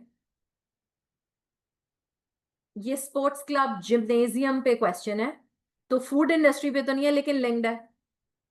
तो उसमें दो सवाल थे, एक था सवाल कि वो जो जिम है वो स्कूल के बच्चों को ट्रेन करेंगे मुफ्त में, जो आई थिंक अफोर्ड नहीं कर सकते, तो ये भी तो कर सकते हैं ना ऐसे कोई काम, मील्स प्रोवाइड करना टू लेट्स से हॉस्पिटल और समथिंग। एक ये वाला सवाल था, और इसके अलावा ऑप्टिमा लेजर में बेसिक जो सेगमेंटेशन की थीम है ना, वो इधर मैच करती है मील चॉइसेस में भी, ठीक है। तो आपने क्योंकि सारे पास पेपर्स करने थे, मैंने अज्यूम किया था कि ये सारी फिर चीजें मैच कर सकती हैं, बट जो सवाल अब मैंने हाईलाइट किए अगर नहीं किए तो उनको देख लेना। अच्छा, एक और सवाल भी प्लीज नोट करो, डुल्शे कंपनी, ये this is the only past exam, I am sorry if I am wrong, but I think this is one of the only main past exam जो फूड इंडस्ट्री पे है, ये चॉकलेट मैन्युफैक्चरिंग है, अब कोई ताल्लुक मील किट से डायरेक्ट तो नहीं है, but this is the only food industry related question for now past paper में। और डुल्शे कंपनी की थीम्स शायद मील किट से मैच भी ना करें, लेकिन डुल्शे कंपनी में एक क्वेश्चन है लिमिटिंग फैक्टर का, उसमें कैलकुलेशन है, तो ये सवाल तो करना ही है वैसे भी, लेकिन उस कैलकुलेशन को ऐसे हाथ से निकाल जाओ, रेलेवेंट कॉस्टिंग, मेक और बाय डिसीजन, लिमिटिंग फैक्टर बन तो सकता है ना, मील किट्स हैं, ingredients limiting factor etc. जरूरी नहीं है, बहरहाल ऐसे I was just thinking about the possible relevant questions, the only thing questions I could think of जो मैं साथ साथ बता दूं। वेबसाइट एक्सट्रैक्ट है, क्या मिशन है जी? अच्छा, ये जो आपका last probably it's the third last page जिस पे मिशन वैल्यूज दिए हुए हैं, इनको आपने स्टेक होल्डर के सवालों में भी मिलाना है जबरदस्ती, कि देखें एज पर मिशन भी हमारी तो वैल्यू ही है, एंड देन जो आपके स्टेक होल्डर के क्वेश्चंस हो गए, सस्टेनेबिलिटी के सवाल हो गए, एथिक्स की कोई डिस्कशन, ये सब आपके मैच होने होते हैं, ठीक है। लिंक जरूर बनाना। तो कहते हैं to make healthy home cooking simple affordable, तो अफोर्डेबल है बट वो टू चीप वाला इसमें नहीं है, ठीक है। Value for money, accessible, whatever level of cooking skills। Vision क्या है जी? Promote healthy sustainable food choices for customers and communities, यहाँ से ना कोई ऐसा आइडिया भी निकल सकता है, providing some assistance to communities जो कि अंडर क्या कहना चाहिए, मैल न्यूट्रिशन या कुछ भी समथिंग हो सकता है, उनके लिए कोई सेमिनार ही अरेंज करना जरूरी नहीं होता कि जाके डब्बे ही बांटने हैं, अवेयरनेस भी हो सकती है। वैल्यूज ये खास दी हुई है, अब ये जरा गौर कर लो, ये खास लिस्ट दी हुई है, मेरा दिमाग यहाँ पे क्लिक हो रहा है, ऐसे क्यों लिस्ट बना के दी हुई है, ऐसे कुछ डायग्राम्स ही देता है आमतौर पे, ये स्पेसिफिक किया हुआ है। प्लीज अगेन तीसरी दफा बोल रही हूँ, स्मार्टवेयर का क्वेश्चन, हालांकि कपड़ों का कारोबार पे है वो, स्मार्टवेयर में एक एग्जिबिट में कंपनी के गोल्स वैल्यूज मिशन दिए हुए थे, और क्वेश्चन बनाया था एक्सटर्नल एनवायरनमेंट इवेल्युएट करो and how those factors effect the goals वगैरह। तो just saying, any other topic, goal specific test भी हो सकता है, याद है आपको? पीप स्लीप सोल्यूशन में भी एक सवाल था जिसमें उसने कहा the benefits of, not sure, किसी चीज के बेनिफिट्स पूछे थे और कहा था कि लिंक करो उन्हें कंपनी की वैल्यू से। पता नहीं टैलेंट मैनेजमेंट के फायदे थे कि बिग डेटा के थे, सो समथिंग लाइक दैट, वो पीएसएस वाला जो स्पेसिमेन 1 है। अच्छा बहरहाल क्या है जी, promoting healthy and convenient food choices, supporting islands food producers in growing and making high quality ingredients. तो अगर इन्होंने कोई अनलोकल सप्लायर चूज किया तो they will go against their own values, let's say. Making positive environmental decision, oh no, the word value chain is used, तैयार कर लेना, inbound outbound and positive environmental decisions, यानी कि अगर कोई सवाल एनवायरनमेंट पे आ गया आपने इधर से मिला देना कि देखिए हमारी वैल्यूज भी तो है ना, ये फलाना। फिर promoting sustainability for all stakeholders through our ESG focus on planet people governance। ये ESG ना एक अप्रोच है जो सिलेबस में नहीं है लेकिन इधर लिखी हुई है। प्लैनेट पीपल गवर्नेंस क्या मतलब होगा आप बताओ, वैल्यूज के सेक्शन में। प्लैनेट मीन्स एनवायरनमेंट का ख्याल रखेंगे, पीपल मीन्स सोशल, इन एम्प्लॉइज खास तौर पे सब, but employees, governance, corporate governance, overall share holder का बेनिफिट एंड कंपनी की वैल्यू। ठीक है, so it's actually, if I am not wrong, environment, social, economic, governance का इम्पैक्ट फिर ओवरऑल भी तो है ना। फिर कहता है demonstrating responsible leadership in all aspect. ठीक है, leaders have to be responsible to of course bring about the change. And last है जी, ensuring every member of MC upholds the highest ethical standards. ये कोई करना है इन्होंने मसला, रिस्पेक्ट, अकाउंटेबिलिटी। सो वैल्यूज के साथ मैच करें। Then you have performance information, जो I think bar charts, graphs दिए हैं, उनको अच्छी तरह देख जाना, उनका कुछ भी नहीं करना unless you really have a question where it is used. Performance पे कोई पूछा था सवाल आ सकता है, आ सकता है, लेकिन उसके लिए फिर कोई आपको खास डेटा भी दिया होगा ना टू स्टार्ट विद, डायरेक्ट तो नहीं बन सकता। चल जी, ये हमारा प्री सीन।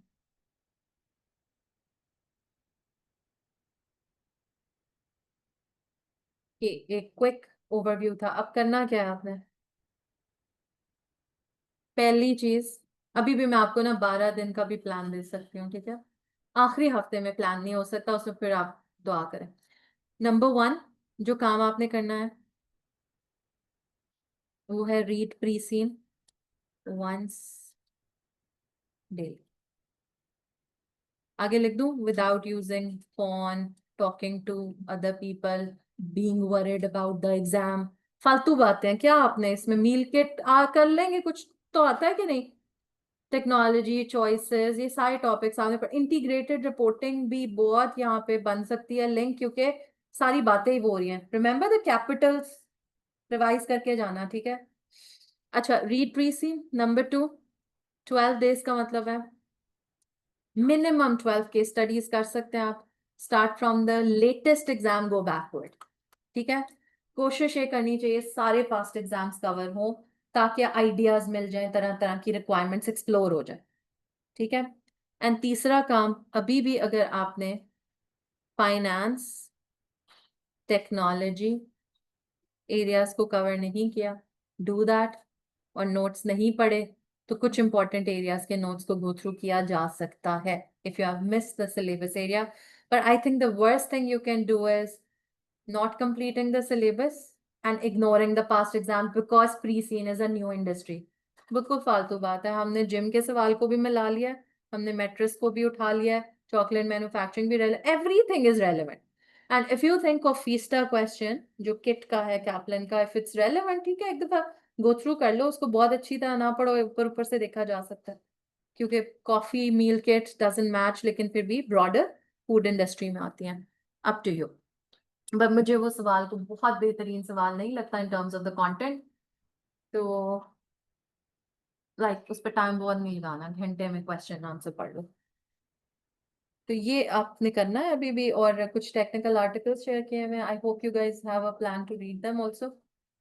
कुछ लगे आपको रेलेवेंट या नहीं। अब एक काम जो मैं करूंगी वो ये है कि इंशाल्लाह नेक्स्ट वीक में जितने टेक्निकल आर्टिकल्स में फूड बिजनेस की मिसालें हैं, I'll try to extract that information and make a document and share with you.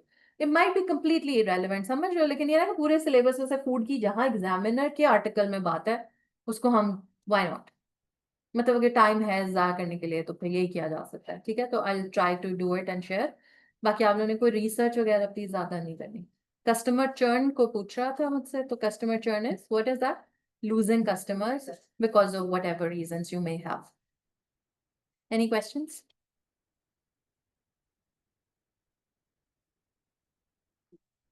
oil something का सवाल है।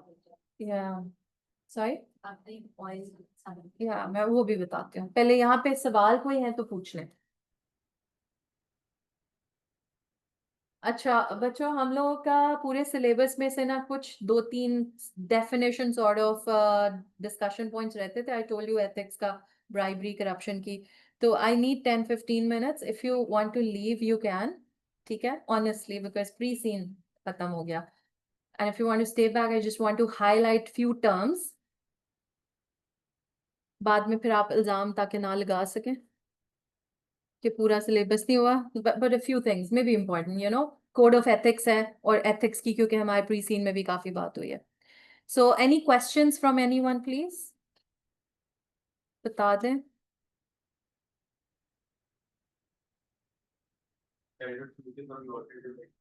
सॉरी, सोल्यूशन ऑफ, इतना डिटेल होता है वो। हाँ बस उसको, बस ये है कि अजियत होती है पढ़ते हुए, बस पढ़ पढ़ के खत्म किया करें। लेकिन फिर भी बच्चों उसमें ना अननोन लर्निंग हो रही होती है, जैसे भी है। कभी कभी answers are very vague also, assumptions ऐसी ली होती हैं जो हम कहीं लिंक भी नहीं कर पा रहे होते, और हमें पता भी लगता प्री सीन से लिए किधर से लिए। लेकिन बस just read through it, whatever is absolutely लग रहा है कि नहीं ये क्या है, बस जस्ट स्किप इट, इतना नहीं सोचना आपने, ठीक है। ऐसा लगता है कि कुछ कुछ एग्जाम्स में, लेकिन कुछ में अच्छा भी है, जिस तरह लिस्टिंग रिकमेंडेशंस वाले सवाल होते हैं खास तौर पे।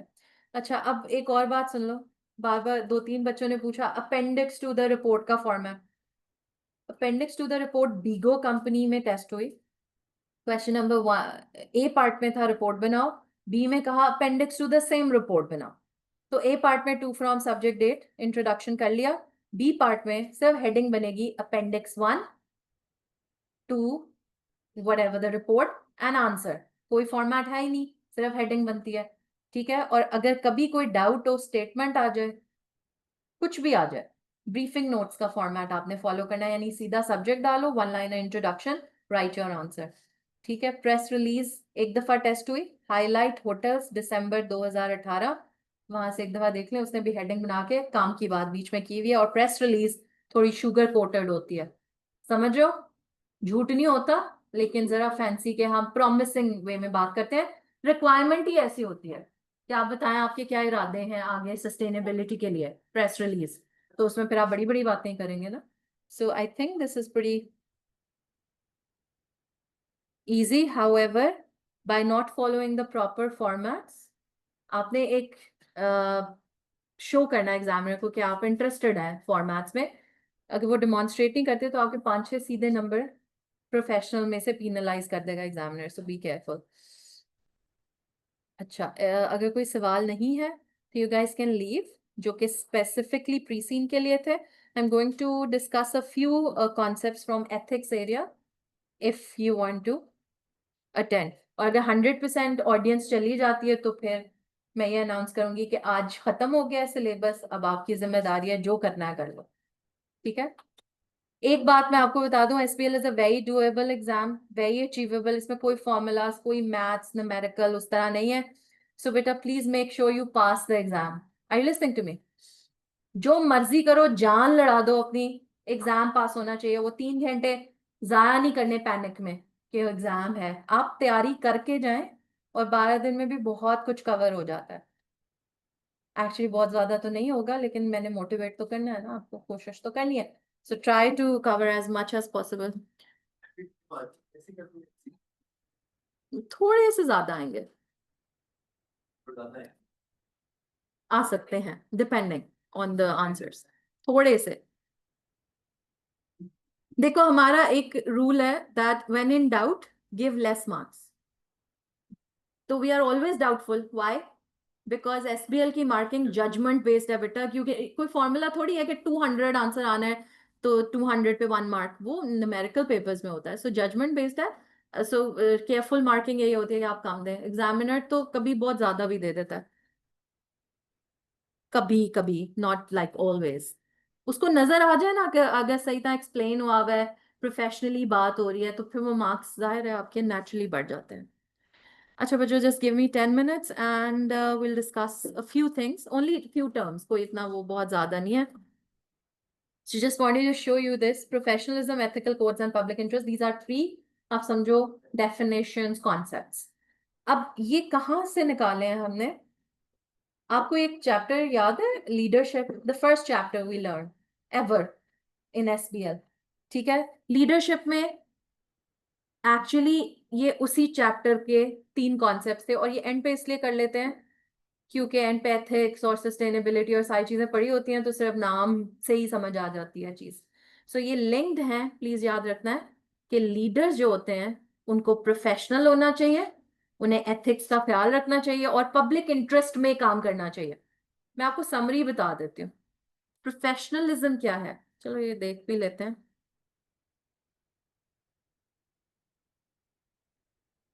सो professionalism, ethical codes and public interest. Professionalism क्या है? कहते हैं कि ऑल प्रोफेशनल्स, हम कौन से प्रोफेशनल हैं? आइदर वी आर एसी से स्टूडेंट, एफिलिएट्स, मेंबर्स, तो ये हमें बात कर रहा है, मतलब ये टॉपिक रेलेवेंट है। लेकिन कहता है कि हर प्रोफेशनल की एक ड्यूटी है कि उन्होंने पब्लिक इंटरेस्ट में काम करना है और प्रोफेशनल डीलिंग करनी है। What is professional dealing? कि सब स्टेक होल्डर्स का ख्याल रखो, अनबायस्ड भी हो, एक्सेट्रा, इंडिपेंडेंस अगर जरूरत है तो इंडिपेंडेंट भी हो। तो ये वो वाली चीज की बात कर रहा है, ठीक है? तो all professionals has a fiduciary और legal duty to act in public interest. ये क्या है बच्चों? इसका मतलब है वो सीएसआर का कॉन्सेप्ट नहीं था, सोशल रिस्पॉन्स, सोशल इश्यूज नहीं थे हमारे के सब स्टेक होल्डर्स का ख्याल रखें। लेकिन क्या मतलब है इधर? क्या मतलब है? मैं एक प्रोफेशनल हूं तो मैं पूरी दुनिया का ख्याल रखूं, इसका ये मतलब नहीं है। इसका मतलब है कि आप अपनी प्रोफेशनल कैपेसिटी में, आपकी जो टीम है या आपके साथ जो भी स्टेक होल्डर्स लिंक होते हैं, आप उनके साथ अच्छा करें। और व्हाट इज अच्छा करें? It will depend. It will totally depend. So for example, if you are working with a team of people and health and safety issues हैं तो उनको आपने फिक्स करना है, ठीक है? एम्प्लॉय रिलेटेड भी हो सकते हैं, कस्टमर रिलेटेड। अगर आप एक ऐसे काम के इंचार्ज हैं, मार्केटिंग मैनेजर और समथिंग, तो आप कस्टमर से भी लिंक हो रहे हैं, उनका डिसीजंस में कंसिडर करें उन्हें बिफोर यू मेक इट। सो बात, कॉन्सेप्ट ऑफ पब्लिक इंटरेस्ट यही है प्रोफेशनलिज्म, कि सब प्रोफेशनल्स की लीगल ड्यूटी है कि उन्होंने पब्लिक इंटरेस्ट में काम करना है। सिर्फ एक पार्टी शेयर होल्डर का बेनिफिट नहीं देखना, वो भी करना है। अगर उसको नहीं देखेंगे तो हम तो गवर्नेंस के खिलाफ चले जाएंगे। सो शेयर होल्डर भी है, लेकिन other stake holders are according to this concept equally important, ठीक है? सप्लायर, कस्टमर, कम्युनिटीज, और ये जितने भी अब सस्टेनेबिलिटी क्योंकि थीम है, तो public interest just a term. You okay? मैंने ये स्लाइड्स भी शेयर की, उनसे एक दफा पढ़ भी लेना। अच्छा, फिर दूसरी बात ये होती है, हमारे सिलेबस में ना एथिक्स एज अ टॉपिक नहीं है। स्लाइड्स का नाम तो एथिक्स रखा है, but ethics not literally as a big topic just like W और something. It's just understanding what is ethical and what is not. So जो प्रीवियस नॉलेज है वो 100% अप्लाई होती है। इसमें सिर्फ एक चीज जो आपने देख लेनी है, ये बेटा वही है public interest, professionalism, code of ethics. Code of ethics क्या चीज है? अगर आप गाइडलाइंस ऑन एथिक्स इकट्ठी कर लो, एक डॉक्यूमेंट पे लिख लो, तो उसको हम कोड कह सकते हैं। अब जो समझने वाली बात है कि 2 तरह के कोड्स होते हैं। एक है प्रोफेशनल कोड ऑफ एथिक्स जो होता है बाय प्रोफेशन, और एक होता है कॉर्पोरेट। इसके बारे में मैं जरा कंसर्न हूं, कॉर्पोरेट कोड ऑफ एथिक्स। ये टर्म आपको क्लियर होनी चाहिए। प्रोफेशनल कोड ऑफ एथिक्स क्या होता है? जैसे हम एसीसीए प्रोफेशनल्स हैं, एसीसीए का कोड हम पे अप्लाई होता है 5 फंडामेंटल प्रिंसिपल्स, राइट? सो वो इनडायरेक्टली हमारे सिलेबस में नाम के साथ उसका एक्टिवली नहीं बट जनरली हमने बहुत सारे एथिक्स से क्वेश्चंस नहीं किए जिसमें अच्छा ब्राइब नहीं दे सकते, इंटिमिडेट नहीं कर सकते, लेकिन स्टोरी में अगर पता लगे तो दैट्स प्रोफेशनल कोड्स। मेडिसिन का प्रोफेशनल कोड्स, इंजीनियर्स के लिए, लॉयर्स के लिए, सब प्रोफेशंस का अपना अपना एक कोड होता है। कॉर्पोरेट कोड ऑफ एथिक्स क्या है? By company, by organisation. मेरी कंपनी ने, जैसे नहीं होता कॉलेज यूनिवर्सिटी में ड्रेस कोड या कोड ऑफ कंडक्ट, उस तरह की चीज है कि मेरी कंपनी के कुछ गाइडलाइंस डिफाइन करके हम एक कोड बना लेते हैं या कुछ रूल्स बना लेते हैं, उनको हम कोड ऑफ एथिक्स कहते हैं। Code of ethics, corporate code of ethics, let me repeat, इस कंपनी का अपना एथिकल वैल्यूज पे बनाया हुआ कोड। अभी भी आपने देखा website extract of the mind, ये जो था मेन्यू क्राफ्ट कंपनी, तो वो भी एक तरह से कोड ही था, वो वैल्यूज मिशन डाल के उसको वैल्यूज मिशन कहते हैं, बट वो code of ethic, sorry, corporate code के नाम से भी वो दे सकता है आपको इंफॉर्मेशन। अच्छा, अब कॉर्पोरेट कोड ऑफ एथिक्स के हमसे बात करते पॉलिसी सस्टेनेबल, हाँ, तो कॉर्पोरेट कोड ऑफ एथिक्स का उनको इंटरचेंजेबली यस एब्सोल्युटली। और सर हम ये भी कह सकते हैं कि गाइडलाइंस, जैसे देखो कोई एथिकल इशू हो और एग्जामिनर पूछे रिकमेंडेशंस दें कि कैसे अब ये इशू हल करना है, तो एक तो हम बात करते हैं ना staff education and policy and all, तो साथ ही आप कह दो कोड ऑफ एथिक्स बना के उसमें ये गाइडलाइंस डिफाइन कर दें। कोड ऑफ एथिक्स का फायदा ये है, अब और से समझना है कि जब आप किसी भी बात के बारे में, एथिक्स के बारे में खास डॉक्यूमेंट या गाइडलाइंस प्रिपेयर कर लेते हो ना, तो वो लोग सीरियस लेते हैं उसको कि हाँ ये तो खास बना लिया कोड, तो ये कुछ सीरियस है। नंबर 2 बेनिफिट ये होता है कि लोगों की नजर में, remember, reputation, trust, accountability, transparency, ये बढ़ती है, और इससे कंपनी की वैल्यू शेयर होल्डर्स के लिए, क्योंकि लिंक्ड कॉन्सेप्ट्स हैं। So corporate code of ethics की टर्म याद रखती है कि what it could be. Stake holders के बारे में ही होगा ना, इसमें किसके बारे में गाइडलाइंस होंगी? स्टेक होल्डर्स के लिए ही होंगी ना, एम्प्लॉयज के लिए, कस्टमर के लिए, सप्लायर के लिए, कम्युनिटीज के लिए, एनवायरनमेंट के लिए, हमारी अपनी जो हम करना चाह रहे हैं। ठीक है, सो कॉर्पोरेट कोड ऑफ एथिक्स भी वेबसाइट एक्सट्रैक्ट की रिप्लेसमेंट में आपको एग्जामिनर दे सकता है, उसके हिस्से वो होंगी तकरीबन वही चीजें। ठीक है, सो एक ये चीज थी, और एक बेटा प्लीज आपने नोट्स स्लाइड्स में से पढ़ लेना। वैसे तो हम लोगों ने क्वेश्चन किया था वो फुटबॉल क्लब वाला, ब्राइबरी और करप्शन को कैसे प्रिवेंट कर सकते, फ्रॉड, ब्राइबरी, करप्शन। तो बस एथिक्स के नाम पे या लीडरशिप एंड एथिक्स के नाम पे these are the few things which I wanted to highlight. जी जी आपसे, लेकिन ये पहले चैप्टर में मिलेगा लीडरशिप वाले में। या but I think the best question is the football question का स्टैंडर्ड आंसर उसमें जो दिए हुए हैं, लेकिन जो स्लाइड्स पे है ना आइडियाज, वो भी आई थिंक काफी हैं, नोट्स पढ़ने की जरूरत है। चलें बच्चों, बस ये थोड़ा सा मुझे हाईलाइट करना था। अच्छा, I have also shared coastal oil के नाम से एक सवाल, उसमें एनवायरमेंटल इश्यूज पे, कोड ऑफ एथिक्स पे थोड़ी सी डिस्कशन पूछी हुई है। अगर आपके पास किसी पॉइंट पे टाइम हो तो just read the question, read the answer. ठीक है, वो अच्छा सवाल है। आप लोगों को याद है अलार्प अप्रोच? ऐसे टीजर दे रही हूँ, कोस्टल ऑयल में वो भी है ना, उस पर टेस्टिंग है। अलार्प याद है? बिल्कुल नहीं याद? ALARP, as low as reasonably practical, के रिस्क को मिटिगेट करो, जो भी रिस्क हो, लेकिन कॉस्ट बेनिफिशियल वे में। तो इसमें कोस्टल ऑयल में थोड़ा सा उसकी डिस्कशन भी है, हालांकि कोई की टॉपिक नहीं है।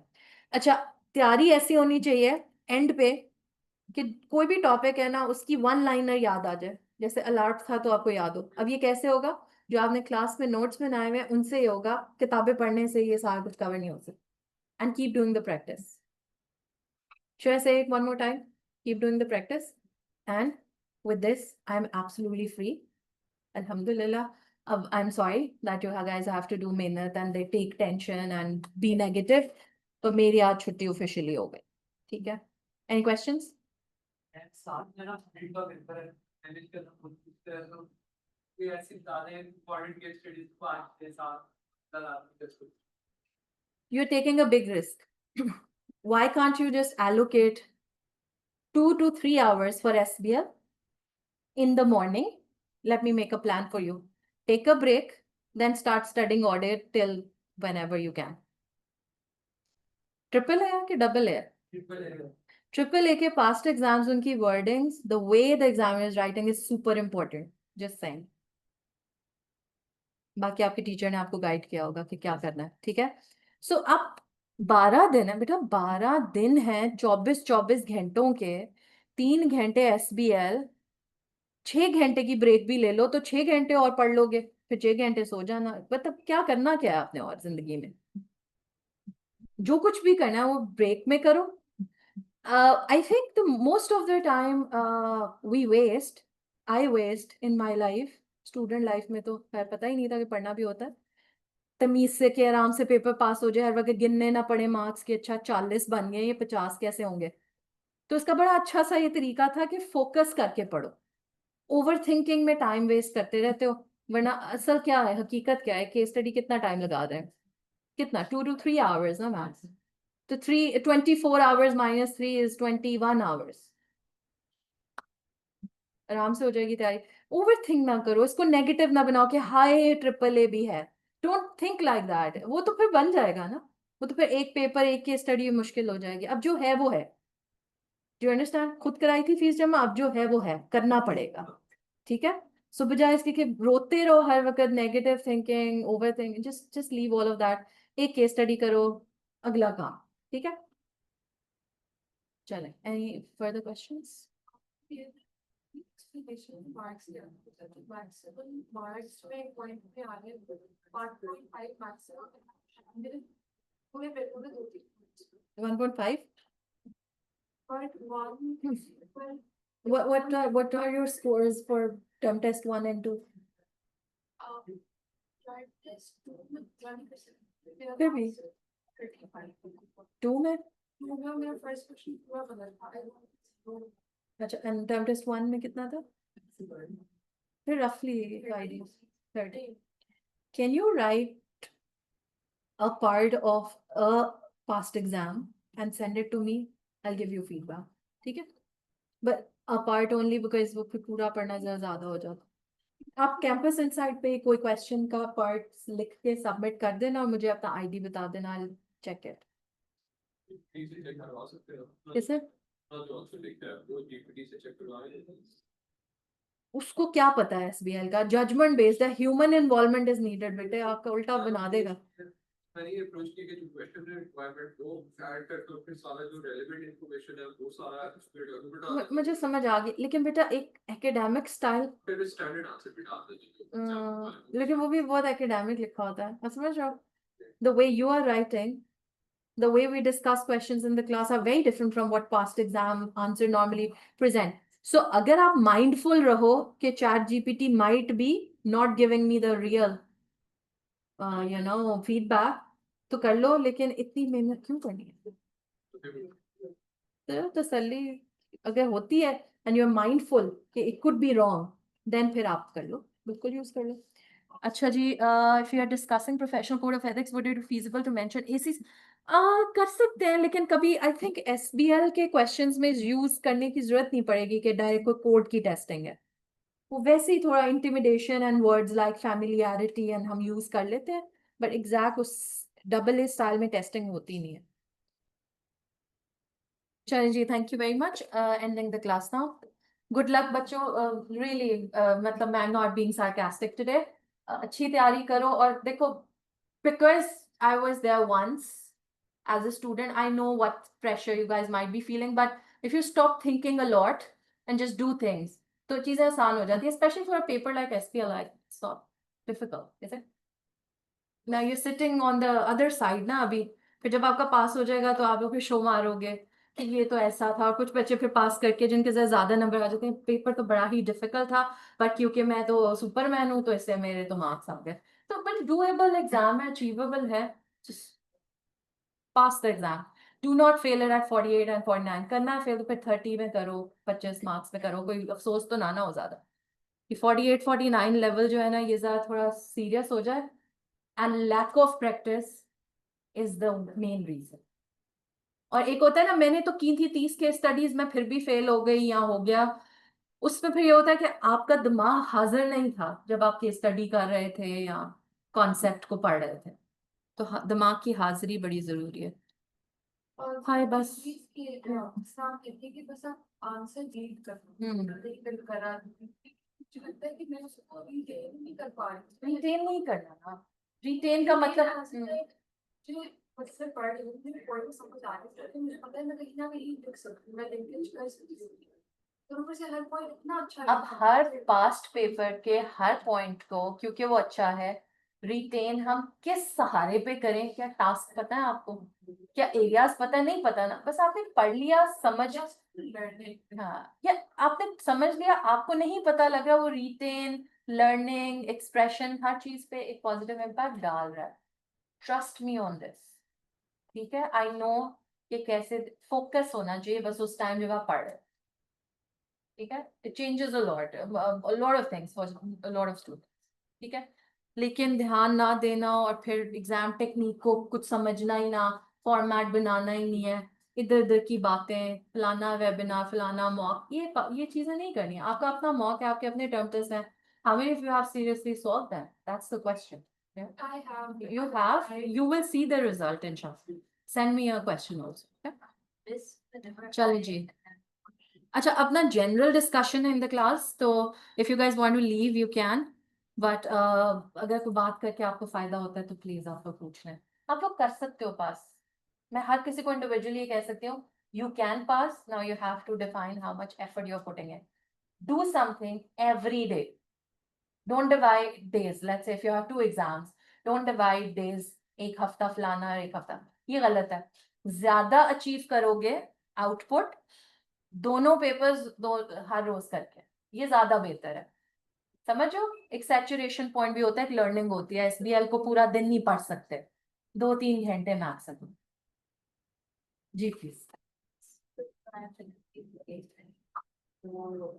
सारे फॉर्मेट्स वगैरह क्वेश्चंस राइट क्या है, jot down in my head or like this. फिर उसके बाद I go straight after reading the exhibits, I go straight to standard. That's how I. That's perfect as long as you're not struggling with time management.